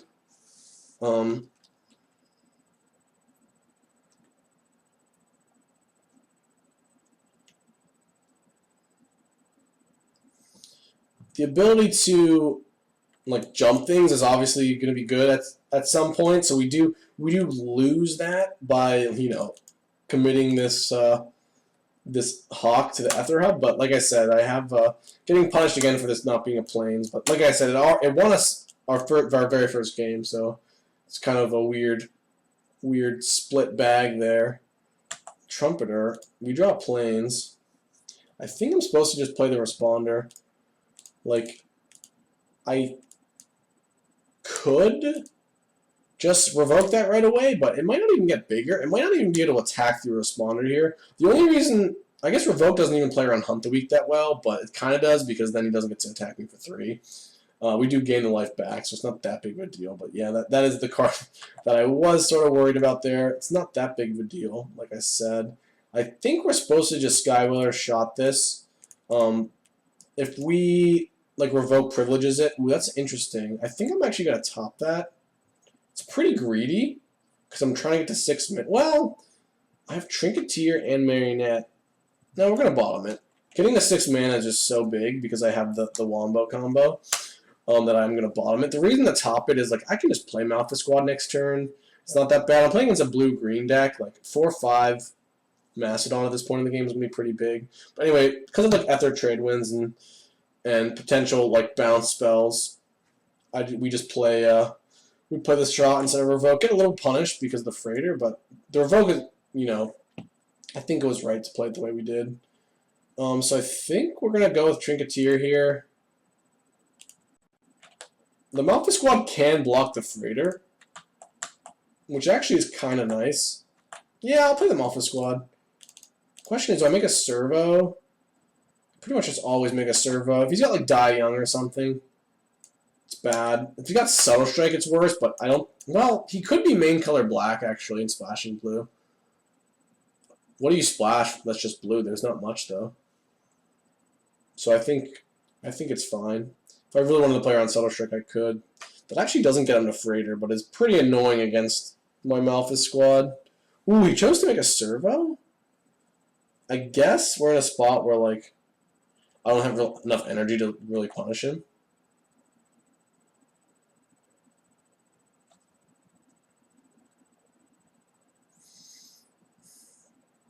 And I guess, yeah, if he makes a, no, that's right. If he makes a, is a 1/4, I just get in for 3.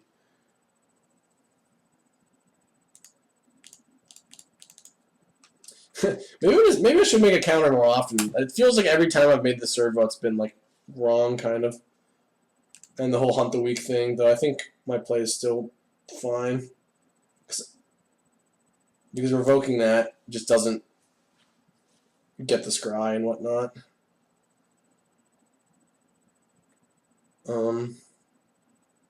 I guess I could attack with servo and hawk. I didn't think about that and probably should have.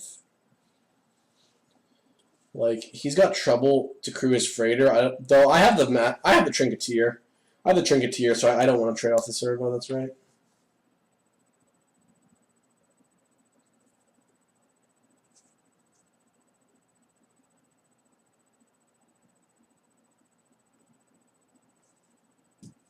Pillar bug. All right.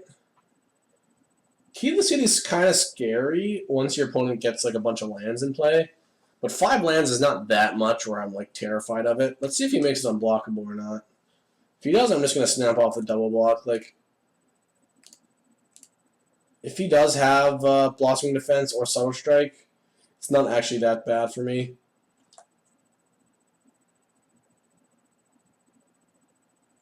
Like, because of the Key to the City, I have to kind of play a bit defensively because the ability it just has such a high chance of turning the race on my head. I could kill the Artisan, but I think I'm just going to kill the Bug because right now he only has 1 card in hand. So if he doesn't have a way of crewing this, we get like a free like time walk sort of on it, and like if he wants to just discard his last card, it might be a land, drawing a card. Like, I think that getting the Pillar Bug off the table is pretty nice.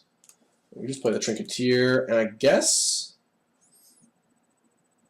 I just gain 2, but don't deal him the 1 damage, because he's at a higher life total, and if he does removal, I want to be able to put the Hawk in front of the servo, I guess. Out of energy, so the Hawk is pretty useless. I do have the Marionette Master, though. No second black, but if I get that down and make 3 2/2s, I mean, obviously, if it goes unanswered, I'll probably win. Ooh, he just bricked off. Nice. It's kind of exactly what I wanted to happen. Gearsmith's pretty reasonable. I think because I have the Gearsmith, I actually am not really that afraid. Like, I can attack. Though, if he had, like, bricks in his hand, would he just make the servo unblockable? He could, like, pump and then block with the freighter. That's still a 1-for-1, and then I have the Gearsmith. So, yeah, we just fire in.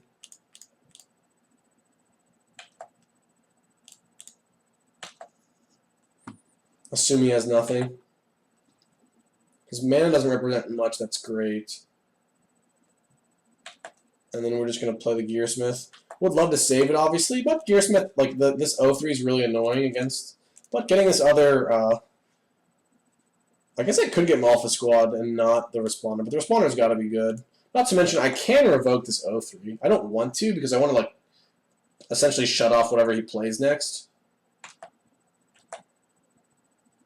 By, like, 2-for-1ing him, like, I revoke whatever he plays next, and then he also can't freighter me. I suppose if I left the Eddy back, I could just double block the freighter. But right now, I have enough lifelink where I'm not really afraid of a race. Like, if he wants to play creatures and tap them, I think the reswing is just beating that for the most part. That drawing the swamp tempts me not to attack with the Trinketeer, but I think this is still fine. Like, I think this game is just being turned on its head. Like, he's got a lot of not cards that work together, like Renegade Freighter and the Key to the City. Like, there's just so many resources he has to invest one way, and then he doesn't have great blockers, so... I guess this is bad against Revolutionary Rebuff, but it looks like, since we've seen the Rush of Vitality, like, even though we've only seen 1 black card and no blue cards, 2 swamps, he could still be main color blue, splashing black, but, like, Rush is not a card that you splash for, generally, so... Let's go ahead and go and assume that he's not main color blue.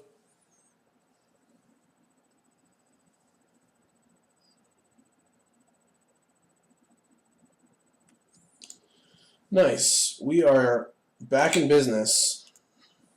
I feel like we can 3-2 with this deck. I mean, obviously everyone says it after O2ing, but it's a rather solid deck. Like, it's obviously not insane. I mean, we've played against some really insane cards and decks that are better than ours and played poorly, sort of, which is part of our demise, but I feel as if this is a solid deck. Like, I played against this guy. Obviously, my opponent's deck is kind of all over the place, but we have pretty consistent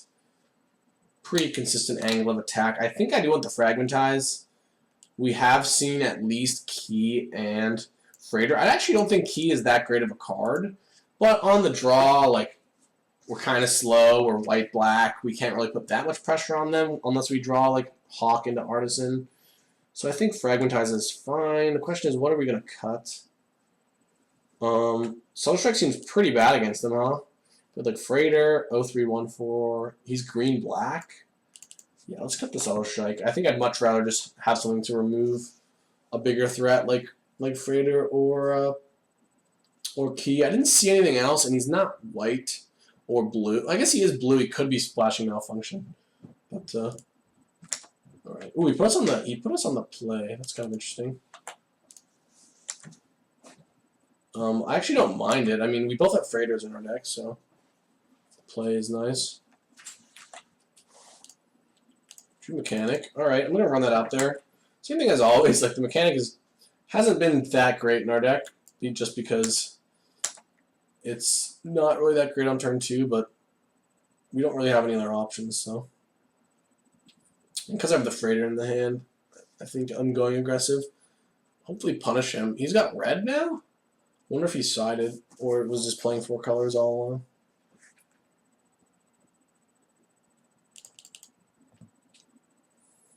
My hand's great. I have like a good aggressive draw, and then also like Live Fast can push me into the late game because I can draw some cards and then kill a better creature with the Glass Puzzle Knot.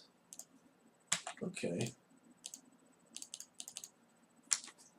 Let's end this guy with his Glass Blower's Puzzle Knot. I'll be the fun police if you choose to draw on turn 2 play Glass Blower's Puzzle Knot. That's fine by me. No reason to kill that.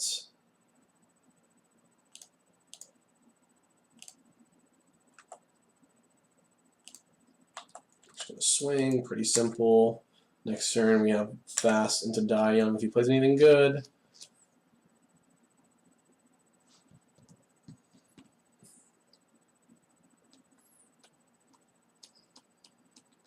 It seems weird to me that this card doesn't like ping creature or player. Like 8 energy is just so much. You need to play cards like this to like get up or be like super late game, or have a lot of stuff going on. Okay, all right. Now that's some respect. Now that's actually I feel better about my opponent now that he's played that. That's pretty sweet, but I don't think it's gonna help him here.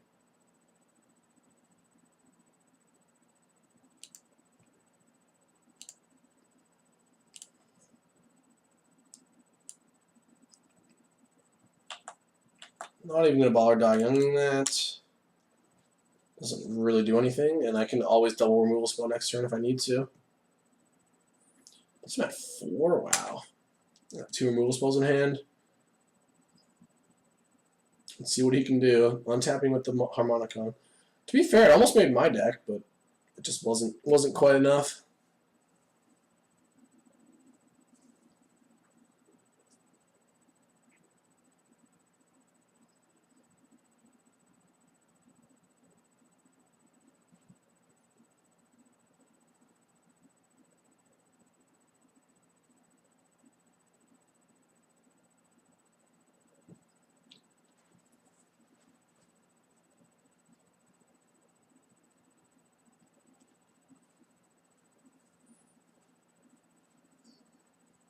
He's in the tank. Hopefully that means he's dead.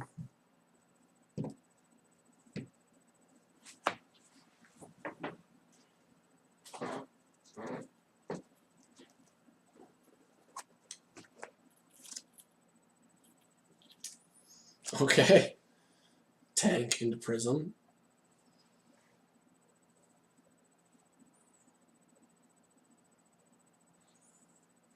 Alright, we got there. I'm gonna pause, but I'll be back for round 4 soon.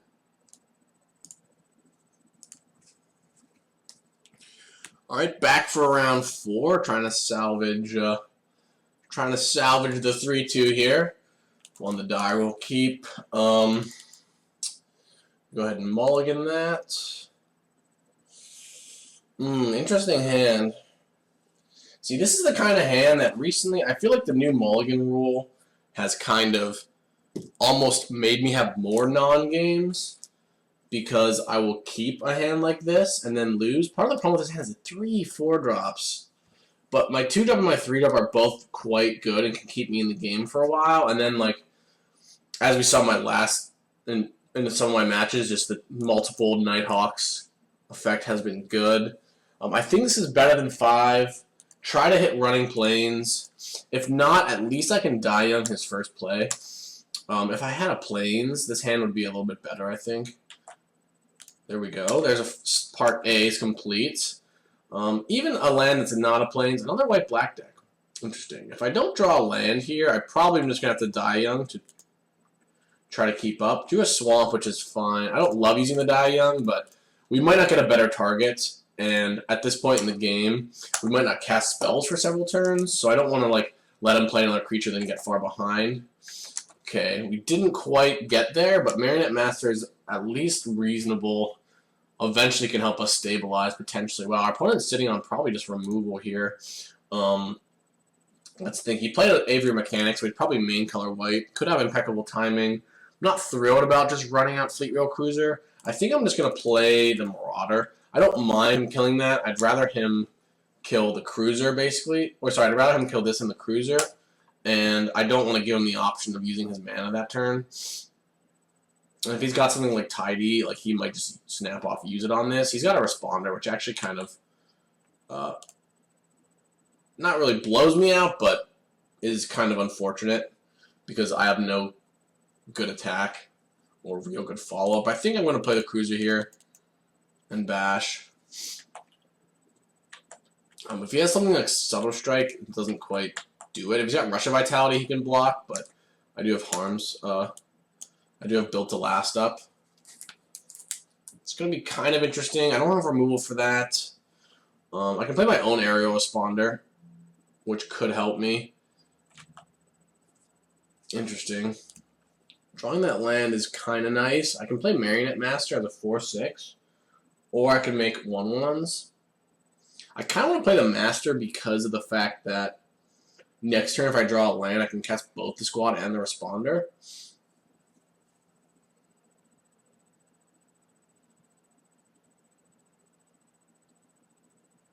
Making Marionette Master a 4/6 is just pretty bad against Skyweather, Shot, Revoke Existence, or Tidy Conclusions. And he's got 5 cards in his hand. Like, it's reasonable that he can just play any fatty to brick the Marionette Master. So let's actually just play it, make some servos. Also, we have the Master Trinketeer in our deck to keep in mind. And he's going to be gaining enough life where I don't think making this big and trying to burn him out really does much. I could attack with the Cruiser, but I'm actually not going to. I'm going to wait. I don't want to attack into a free, like, block with a 2/1, block with a 1/1, have a servo left. I can't really attack into the Aerial Responder anyway. Pulling on perfect mana here.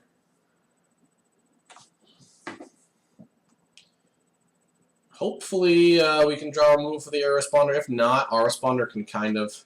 Marionette... I've been playing against a lot of Marionette Masters tonight. He makes it a 4/6, which I actually don't really mind at this point in the game, because I can just block with my Fleet Wheel Cruiser pretty easily. Avery Mechanic. That is a pretty nice draw. Wanted to play the Responder, but I kind of want to just pick up the Marionette Master while I have the opportunity to.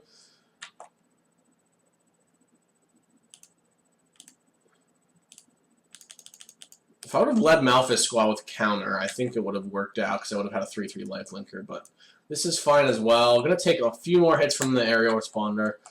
Can probably, I guess if we don't want to take 2 more hits, we can play the aerial responder next turn. Let's see what he's got. Verdurous Gearhulk. Okay, so it looks like he's triple, double white, double black, double green. I guess he's splashing for the Gearhulk. Now I absolutely need a removal spell. Man, this has really been a demoralizing sealed so far. Essence Extraction. 1 turn too late, man. That would have been really good last turn. Oh, now the Marionette Master plus the Responder. I probably should have chumped last turn, I guess. I guess I just play the Master, try to draw it into an out for this Responder. If we go to 4, then we're dead to any artifact dying, so he can actually start attacking us with these servos and spreading us thin. Like, I don't have removal for both the Responder and the Marionette Master. I have to chump. And I have to block the Gearhulk, I suppose. And I go to 4. I probably should have blocked the Cruiser instead of the Mechanic, because you can only kill 1. If he has anything, I'm dead. I can't really play around much here. Should have blocked with the Cruiser. Would have ended up with 1 more. Man, I'm not playing. I honestly just F2'd into blocker step. But yeah, ooh, more artifacts. That's really bad. I do have the Extraction, which can gain me 3 life. Though at this point, I don't feel too comfortable even if I draw into a Skywhaler shot.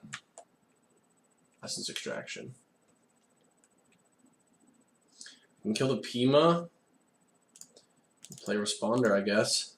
Don't really have another play here. I'm not going to kill the Pima right now, even though he could untap with green mana. I think it's better to make him commit to an all-out attack so I can potentially like pick off more stuff.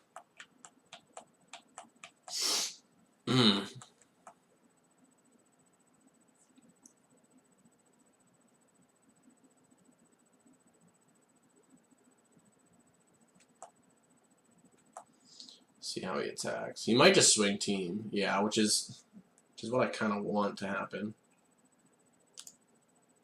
Let's animate the Cruiser.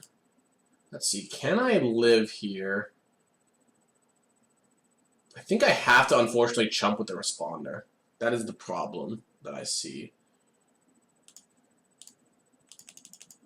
Because I can't block any of these servos. Actually, maybe I could win this.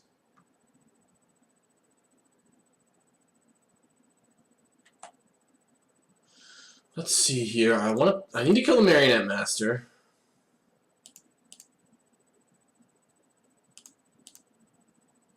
So this right now I'm taking 6, 7, 8, 9, 10.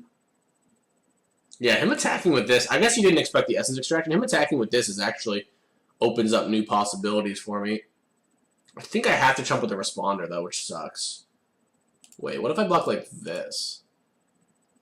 Then I'm taking 6, 7, 8, 9, 10, and I'm gaining 2, and I'm going to 11? I think this is my best block.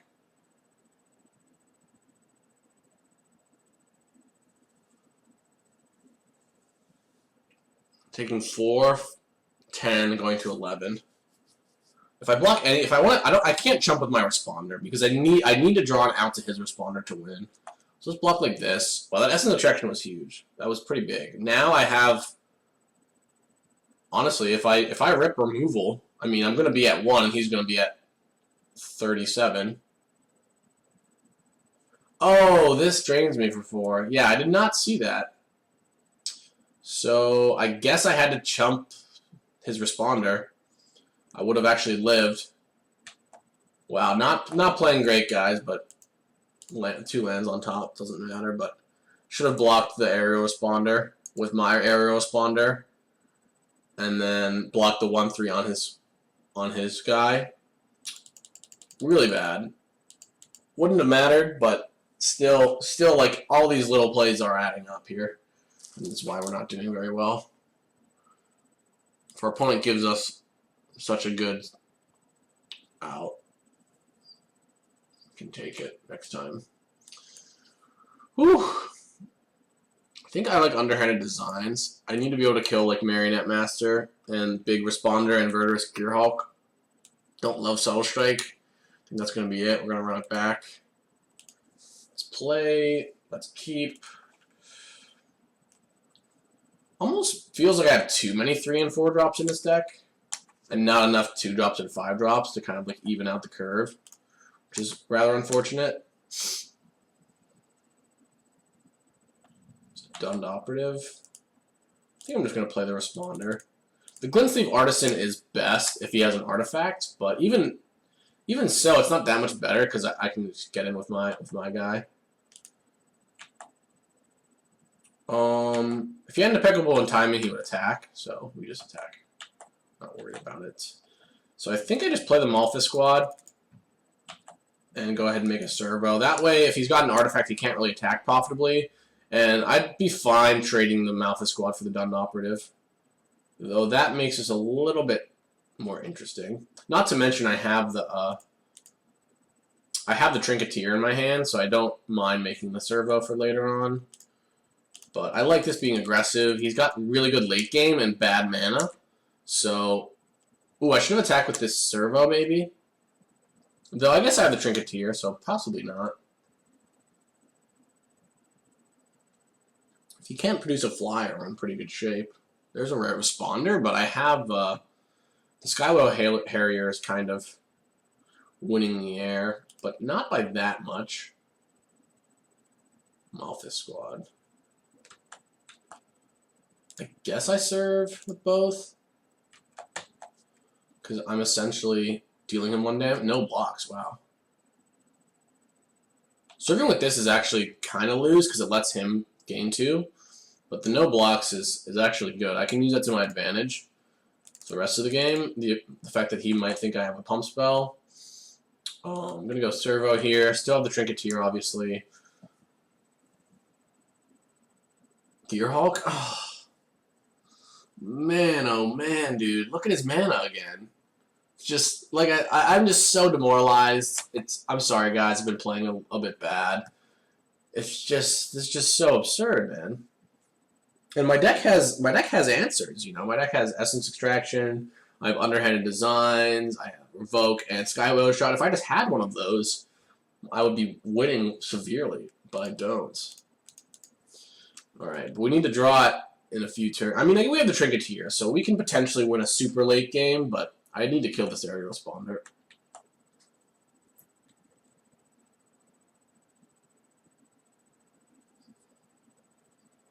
Pretty brutal, so sorry about my poor mood, but if I draw another flyer, I guess I can triple block. Let's try to draw removal, I guess. Wow. Opponent's deck is great. But I have a Trinketeer. If you can't kill the Trinketeer, then his servos are pretty irrelevant versus my 2/2 servos. Maybe I should have boarded in my Whirler Maker to try to deal with this. Mastodon. Alright, just gonna make a servo, try to go as wide as possible. Every turn we miss on a removal spell, like his life being higher is just such a big deal. Perhaps we can just start making multiple dudes a turn pretty soon, so we can potentially compete, but this is just too easy for our opponent.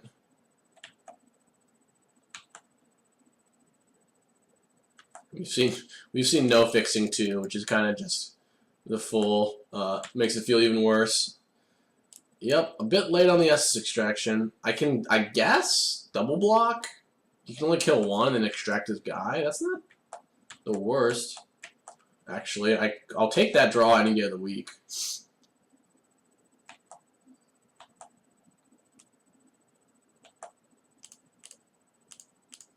Even though this isn't the cleanest, we're 2-4-ing ourselves, but Essentially, the whole Gearhulk is invested in this. And I actually like that he's going to kill the Harrier. Okay, I was going to say, him killing the Harrier is good for me. But he doesn't. Ooh, and he's tapping out, which means he doesn't have a pump spell. Alright. I could bring this back. I mean, he might eventually draw a removal spell for the Trinketeer, but we're at the point where even just 1/1s are going to be pretty effective. I think I have to start attacking with the bird. Even though if he draws a removal spell, he can totally start bashing. But every turn he doesn't draw a removal spell, our board gets bigger and bigger. Once we draw a 9th land, I play my own Mastodon.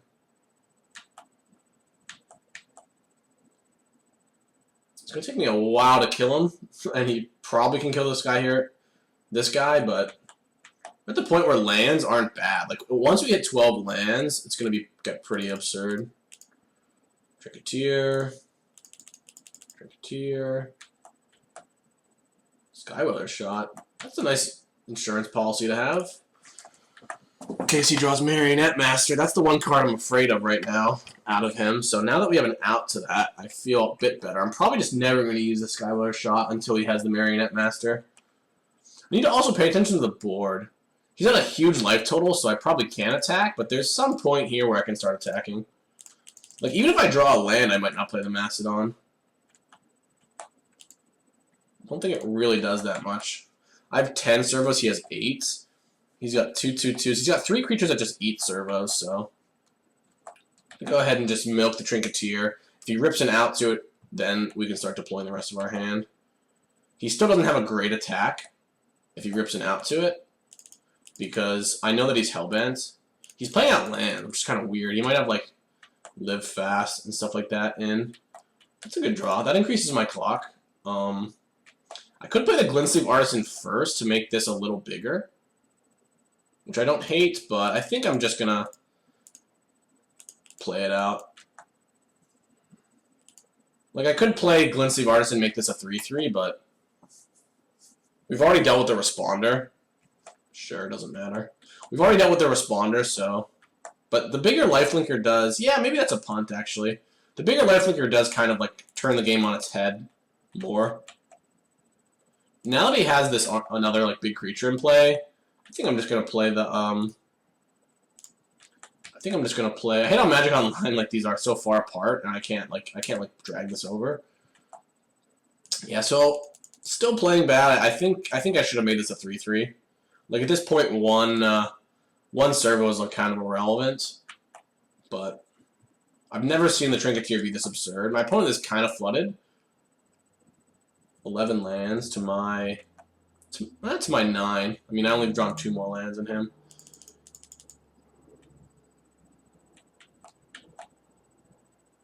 Die Young is interesting. So what? I have 14 servos. He's got 1, 2, 3, 4, 5, 6, 7, 8. 16 blockers. Only 4 of them have more than 2 toughness. Though I just can't Skyweather Shot because he can draw. I think I'm fine just softening him up here. Not to mention, one of his outs could be a Fumigate. So I don't want to provide him with the ability to... I mean, he's going to gain 1,000,000 life, and I might deck, but I need threats afterwards. Yeah, I guess Fumigate's probably going to be good enough. I guess his outs are killing the Trinketeer.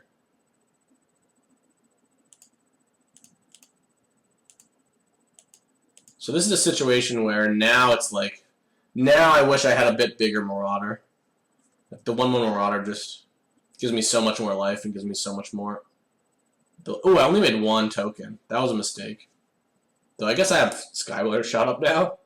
Though I didn't want him to know that I had things in my hand. So that is kind of unfortunate, actually. And I also have just 1 less.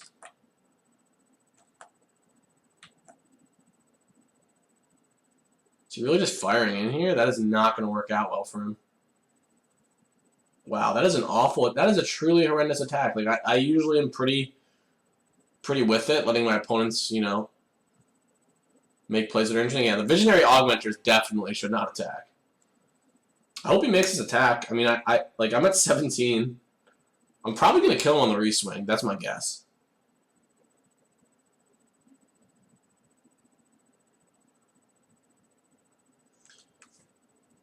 He's at 21.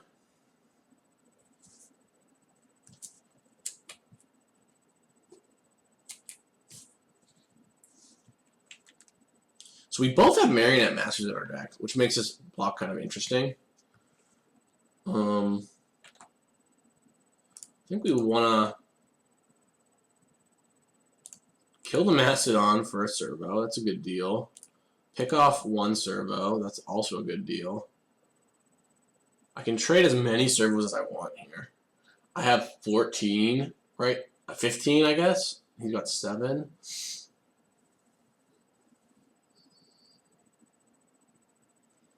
I can like Skyward Shot this and swing with a bunch of stuff probably.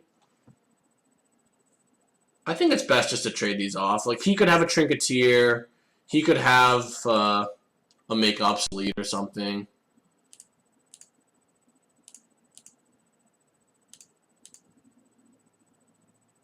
He's nowhere near dead on the reswing.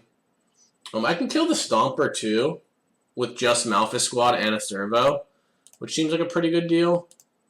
I think the Malphus Squad is actually a reasonable attacker, except he has an 0-1, which means he can just pretty much for free like block it with that and a 2-1. The question is, do I want to trade 2 servos for his Malphus Squad? I suppose so. I think that's fine.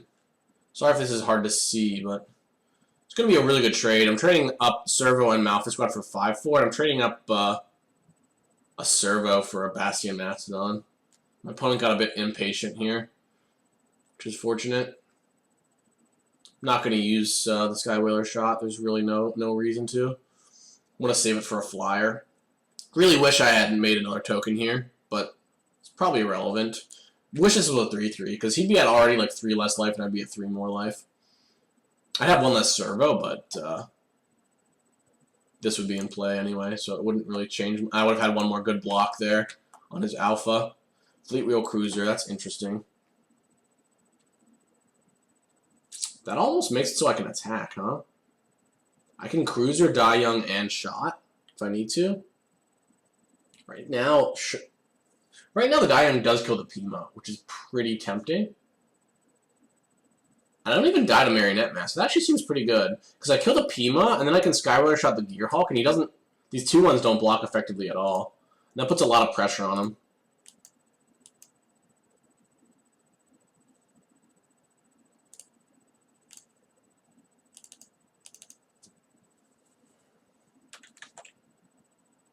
The question is, do I Skyward Shot this now?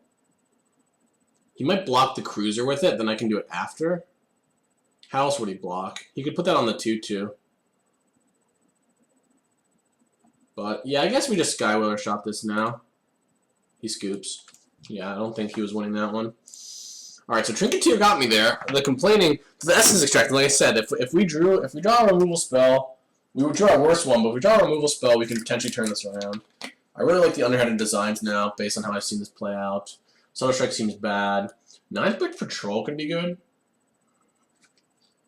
If it goes into a super servo-heavy late game, like servo, this gives me just a huge ability to like trade off servos and stuff. But I think the Eddy Trail is still better.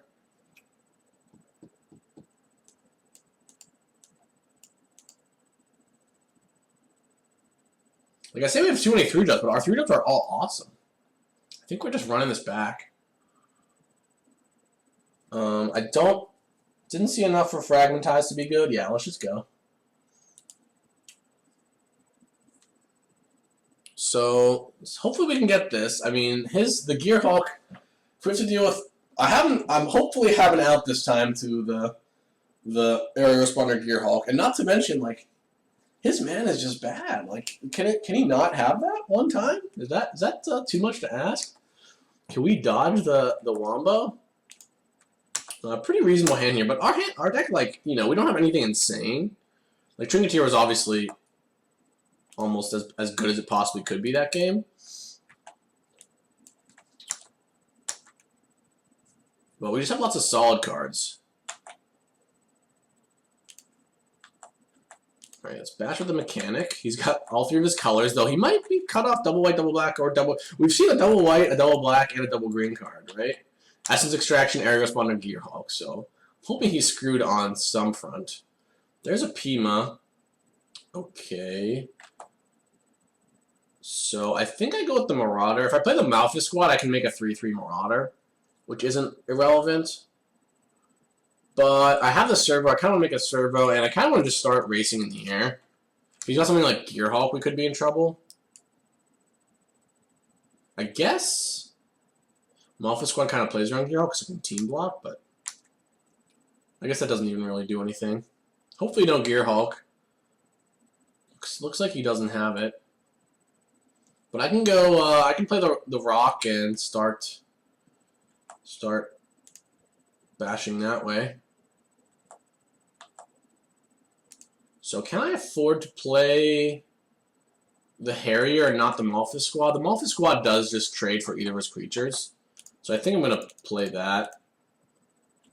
Make a Servo. I can block Mechanic and Servo on something too, but I have to be super worried about Essence Extraction here. Let's see how he attacks. Yeah, I don't think I want to get greedy. I think I want to just block. If he's got Essence Extraction, it's bad for me anyway, but at least he's not targeting the Trinketeer or the Marauder. Like, we're at 12, we're going to gain life back. Done to Operative. Okay, there's actually a nice target for my Young, and we ripped a Fleet Rail Cruiser. So we actually are going to turn this race on its head. Actually, best possible draw, Fleet Rail Cruiser, I think. So we're kind of doing it. He didn't draw any of his insane cards. So he did go Pima into Armorback Stomper, which is pretty powerful. Right now, you know, I have the Life Linker, I have the board advantage, I have the late game with the Trinketeer. Oh, he's just passing? I think he might be cut off of double white, which is just Karmic Justice. I'm gonna play this pre-combat, make some servos. It's not a big deal. But draining him for 1, I'm not attacking with this, so I'll crew it. Draining him for 1 is not irrelevant here, if he wants to block the cruiser. Could have actually swung team, but that seems unnecessarily awful against Essence Extraction. Because you can, like, pick off this, kill the Trinketeer. Possible it's not worth showing him the Master, but like, what is he going to do at this point? Him scooping last game means we know he doesn't have Fumigate. He does have the Essence Extraction. Okay. He's going to drain for 1 because of that, and then for 1 more.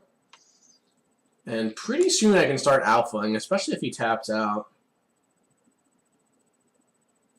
He could have an Aerial Responder in hand, so hopefully he doesn't... Him hitting a Plains could actually complicate this game a lot. Him just playing an Aerial Responder kind of like wins the board. I can't really attack if he does that. Can't really attack right now anyway. Though I guess I could. I could attack. We're winning on a few fronts here. Like, we have the board, we have the life. We don't really have card advantage, but like, we have the air. You know, we have a flyer in play and in hand.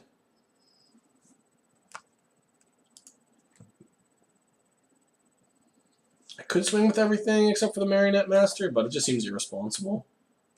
I swing with these, and he has like a way of killing the Trinketeer in combat.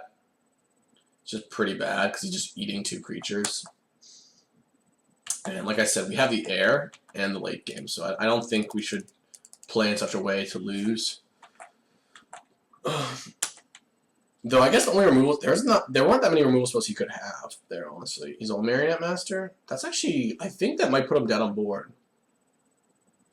Because he can't block my flyers. Right? He can't block my flyers, so he's just dead because the servos are gonna get through.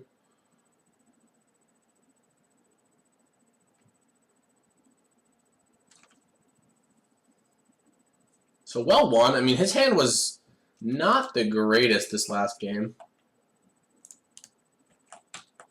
He did have Pima into Armorback Stomper. He just didn't have a follow-up. He had, like, done to Operative.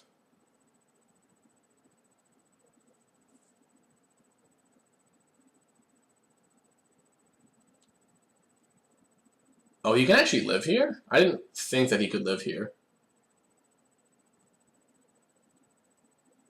But it puts him to 2.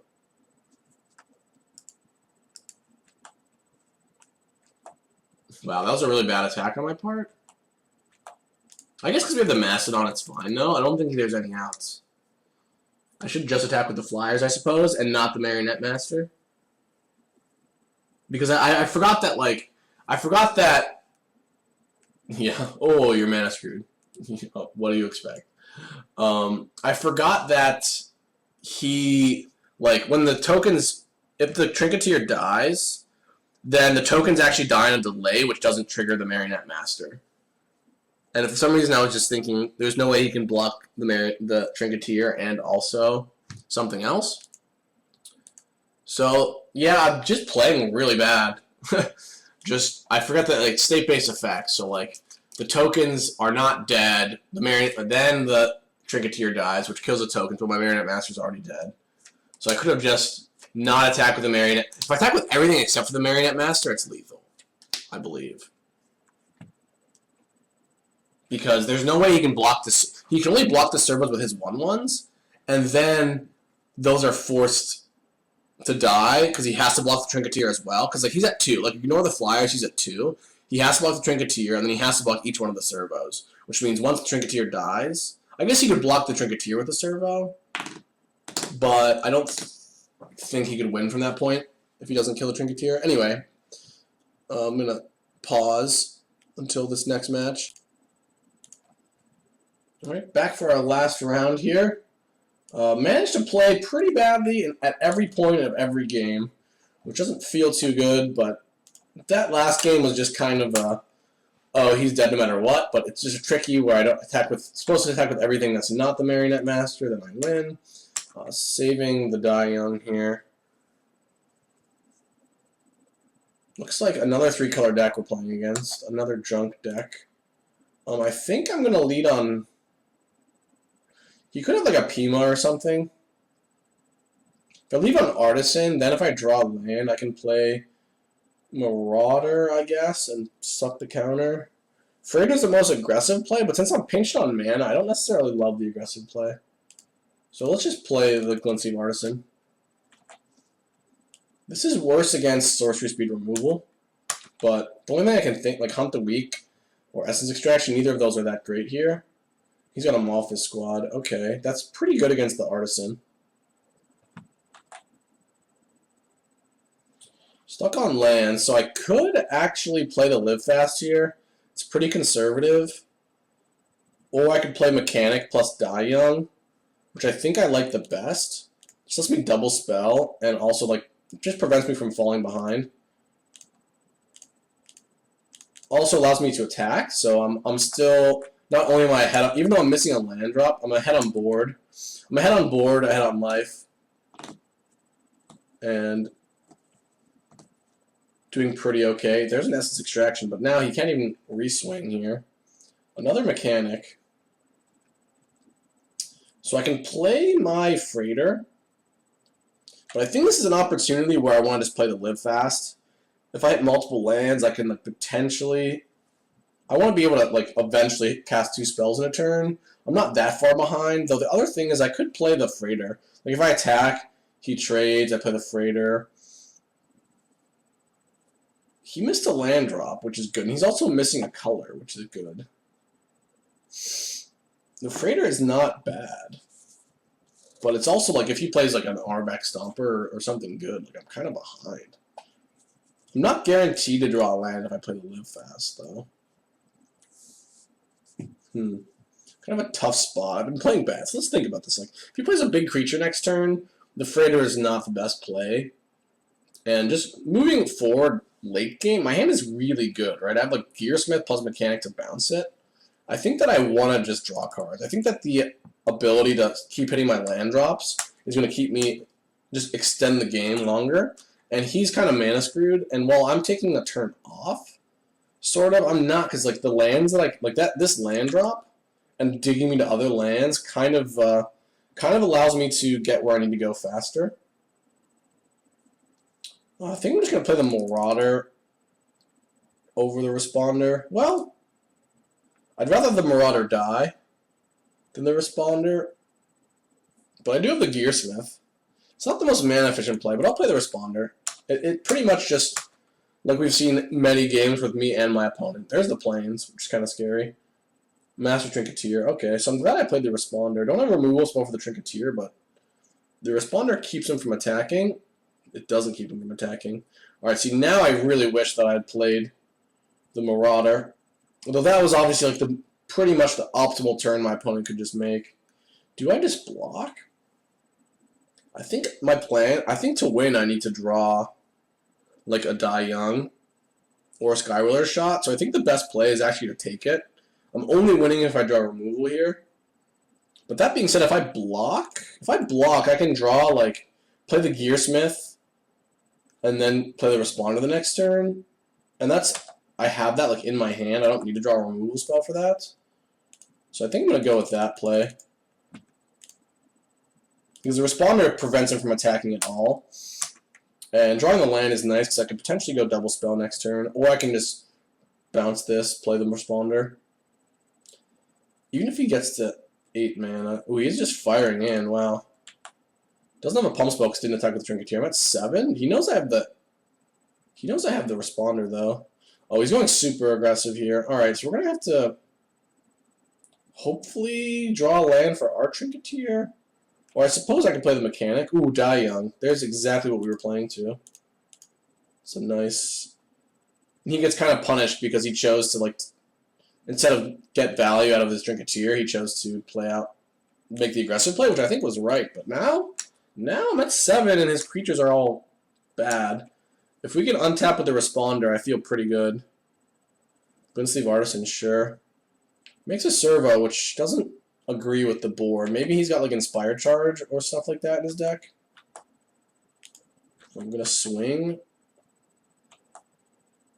Kind of want to get the Marauder out there, but I don't really have a good play with the Marauder. I guess I could play the Marauder and the Mechanic and bounce the Restoration Gearsmith. I'm at a comfortable enough life total where I'm not just dead if he's got a removal for the Responder. I have 2 blockers. Or I can just play the Bastion Mastodon. So the Marauder is just very good. It's a lifelinker. It gives me 2 lifelink blockers. Let's just play it. I think that's good. I don't really like bouncing the Gearsmith. I could just not bounce anything. But we know he doesn't have removal, because I think he would have went in on a big attack last turn if he did, and popped the Puzzle Knot. So I think I can afford to bounce the Gearsmith. The Gearsmith. Because it essentially gives me, like, another Mechanic, which essentially just kind of lets me go off. And this is the last. Like, if he doesn't have removal or, like, a huge bomb this turn, the race is just so good. Because he can't attack this turn, and I'm draining him for 4 a turn with Vig. Now that he's got the Pimo, we're probably going to play the Mastodon. We end up stuck with this Gearsmith in hand, but it's like a good insurance policy. It's the same thing as when I was playing against that black-red deck. Now we have the ability to just, if he deals with one of these cards, we can just bounce it with the Gearsmith. He knows about the Gearsmith, but he's in a spot where he has to sort of start putting pressure on me. This is absurd, man. This is just so unreal. That's not even that bad for me. I don't think... Oh, it's pretty bad for me. I think I have to team block this. God, everyone just has a Gearhulk. I hope that somebody watched all 5 matches of this, because this is almost the most absurd, like... I played against the most absurd cards. Maybe there's just tons of good cards in this format, but I've definitely been on the receiving end. I think I team block. Like, what am I doing taking 8 here? He gets the Killer Responder and the Mastodon, but like I said, we have Crisis Aversion with the Restoration Gearsmith.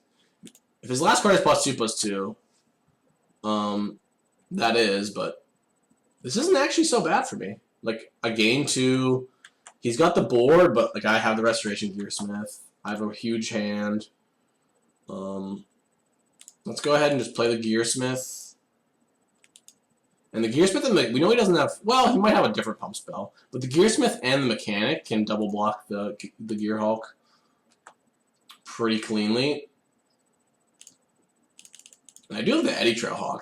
Yeah, I think Barring another absurd card, I don't want to make it seem like I'm complaining that much. It's just almost comical at this point that I'm playing against these like straight 3-color decks that just like splash like Gearhulk and Peema Outrider, and it's working. I mean, I'm gonna double block. I feel like if he had a pump spell, he might attack with more stuff. If he doesn't have a pump spell here, it's pretty bad, but I have good follow-ups. But yeah, he's just kind of throwing stuff away, which is fine.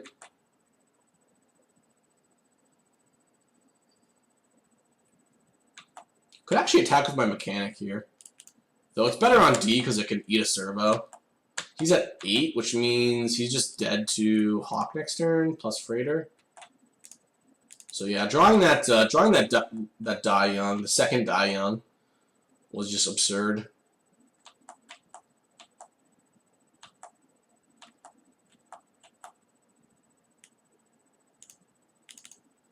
Can we go Trinketeer and use the Trinketeer to crew? I mean, if he did draw something, like it's... Yeah. Alright, nice. Alright, really rallying here. Another, like, big, wide servo matchup. Maybe I do want Whirler Maker in these kind of matchups. Like, these, like, white-blacky mirrors. At the same time, like, I'm going to feel pretty silly if he's got, like, for instance, like, Peema versus Gearhulk draw, and I have the Whirler Maker. Once again, I don't really love Subtle Strike. Though we did see a Malthus squad, right? Or was that last match? This doesn't kill the Trinketeer. It does help me like win like the Glintsleeve Artisan Wars, which is kind of nice. I feel as though Whirler Maker maybe should have just been in our deck. Whirler Maker and the designs.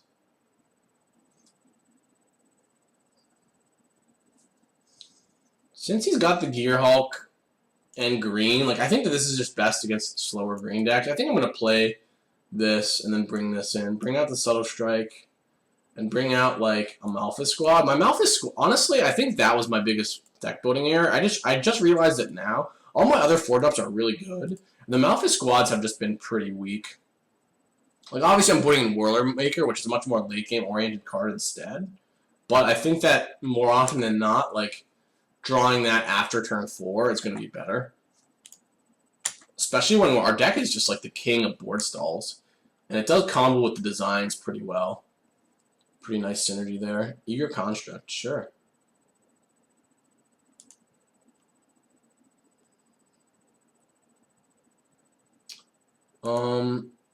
It's really tough to bottom this, but it's almost like I'm drawing one free card. Like, Live Fast gets me 2 cards deeper, and just by bottoming it and being like, you know what, I don't need to draw that, gives me an out to draw 2-drop or more lands where, like, I think just I'm gonna be not necessarily gonna be mana pinched, but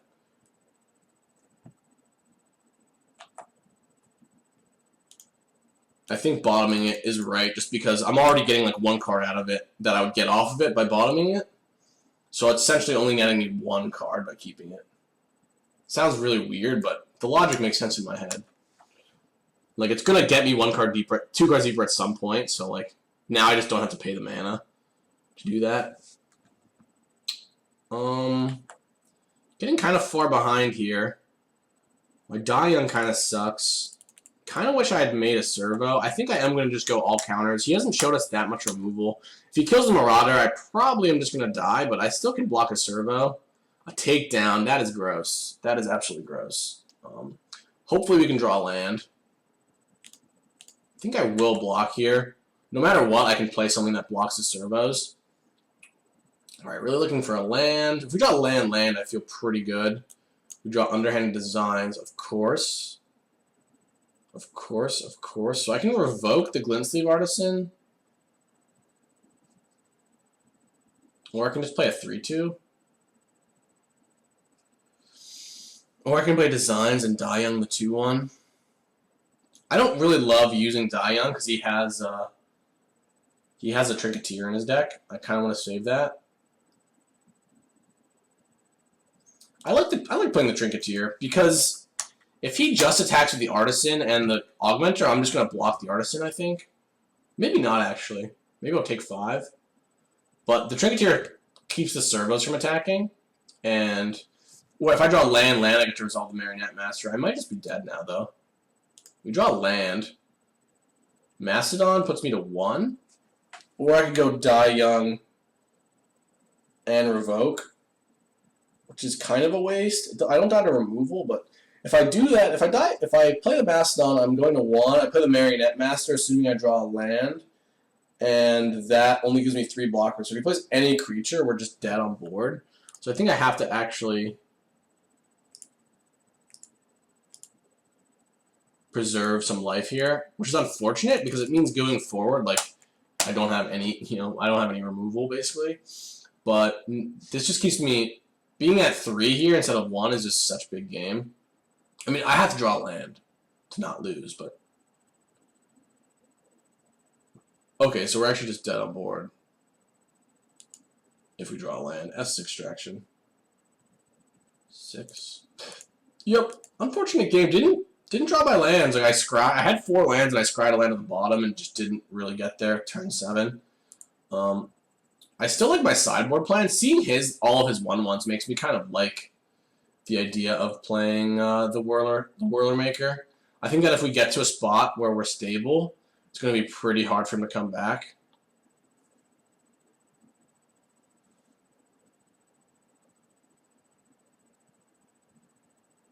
The Decoction module is interesting, just in a sense that it's just very similar to the Whirler Maker.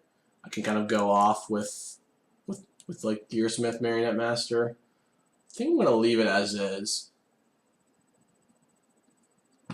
2 Visionary Augmenters. Maybe I do want the Subtle Strike instead of the Whirler Maker. Would have been a good draw that game because he has these Augmenters that he always puts tokens because he's got like Trinketeer and maybe other pump. If I put the Subtle Strike in, it could help me. If I win the early game, I think I'm going to win the late game. Like, I have more flyers, and other than the Gearhulk, I haven't seen any other bombs.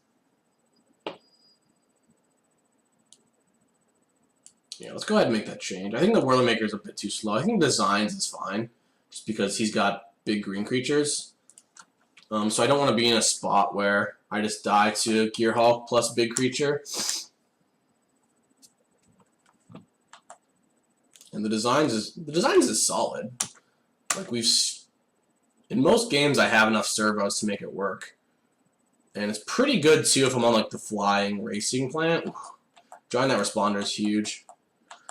Just makes my hand from not great to absurdly good. Our Responder has done a lot of work. Responder is almost like a card that you should... Essence Extraction? Responder is almost a card that you should like incentivize you to play white. It's felt like a rare to me, because every time I play... There are very few flyers, and the ones that do exist don't really compete with the Responder too well.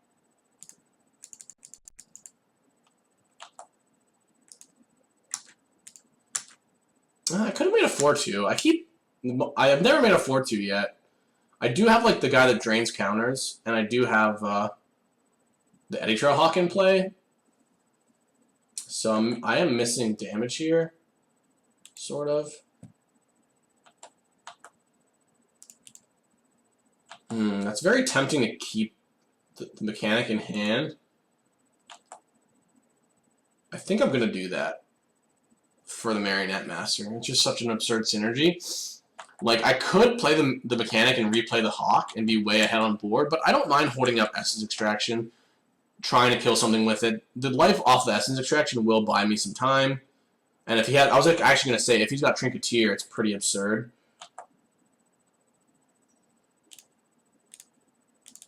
I'm actually going to take these servos because I'm winning the race. And my servo is better when I have the Marionette Master in play. Yeah, huge blowout there. He thought he could swing the race and takedown again. Alright, that's fine. Land? Bastion Mastodon is like the most acceptable non-land draw there, I would say. I guess Flying Flyer would be, the Rock might be better, but Mastodon's impressed me too. There's like a lot of trading off and not that many cards that kill Mastodon, and he just turns the race in your favor very quickly. Obviously not the greatest against Appetite, but Should I trade my Mafia Squad for double servo? Gets us in 1 damage. I could kill a servo with Die Young, but I can kill X up to X3s with it. I don't mind making the trade. It gets me 1 damage in now.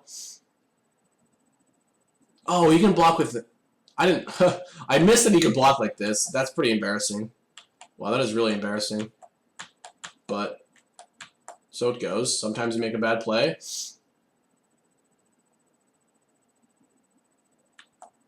Mafia Squad. Okay. It just never gets counters. It's just like always right to make a servo. Because the extra top, if it needs to be double blocked, like I actually don't like how this card's designed because it seems so unreasonable that you would ever make it have a plus one counter. Though I guess there's cards like Infest for, or what is that card called? -2/-2 for things that don't have counters on them, and like Armorcraft Judge and the Trumpeter. So like in the blue-black deck you make artifacts, and then in the green-black deck you make a +1/+1 counter. Really being patient here, but I think it's right. Like, I think that getting the extra 3 1/1s is really good.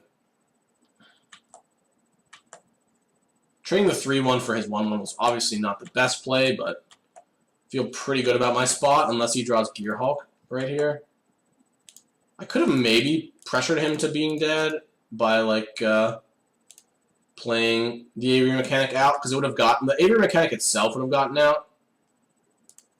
Would have gotten in for some damage. But Gearhulk, Pima. Okay. The question is, is it greedy to replay this as a 4/6? It's much better on board as a 4/6. If I draw a land, I think I just play Harrier and wait. Like hold up the Skywheeler shot. I want to hold up the shot. I could have bounced the Marionette Master, but I don't know if I want a 4/6 or not. Like he could be sitting on a removal spell, so essentially by playing out the... I think I'm going to kill... I'm long enough that I'm just going to kill this. By playing out the rock, if he had like a Tidy Conclusions or something, he would just play it on the rock.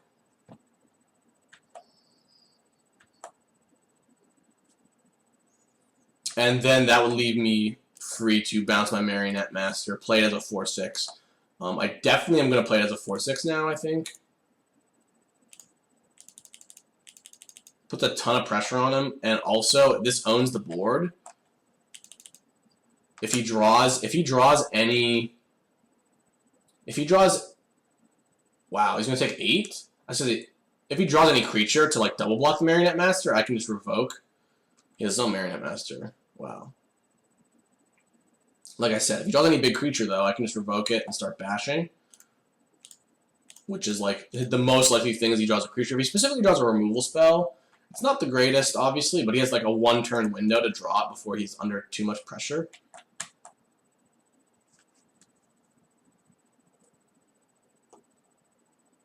Let's put some dead on board. So he's got a chump. Puts me to, if he chumps with the Skygate, it actually does put me to 4 life. So I'm actually got to be a little bit careful. If he draws like an artifact, if he draws like Puzzle Knot, that'd be a nightmare. Oh! Did I lose this game? I think that's game. Nothing I could do about it. Removal? Yeah, I'm just dead now. I can't attack because he just gets to kill me on the reswing. Oh god. So I need to draw... Ugh. Yeah, that's just game. Wow, this has been legitimately... Oh, that's why he's playing out lands in game 1. He's got the Trinketeer, of course.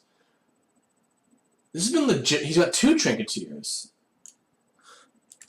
And the Gearhulk. This is just...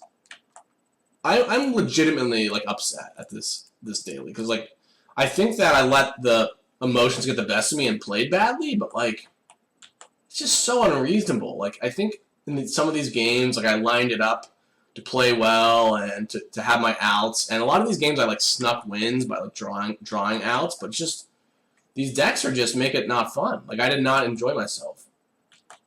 Like my opponent's deck is legitimately just miles better than mine. And his man is also like the second opponent in a row just playing really, really atrocious mana base, which could be right. Like just I'm not sure about splashing Pima, but like getting that Gearhulk. Both my last opponents are splashing Gearhulk in a white-black deck. I guess if I draw running removal for the Marionette Master, the Trinketeer, I could win, but he just attacks me this turn. Like I have no blocks.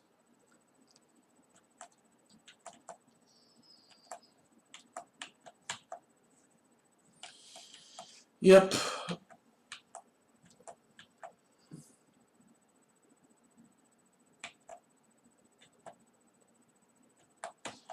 That is brutal.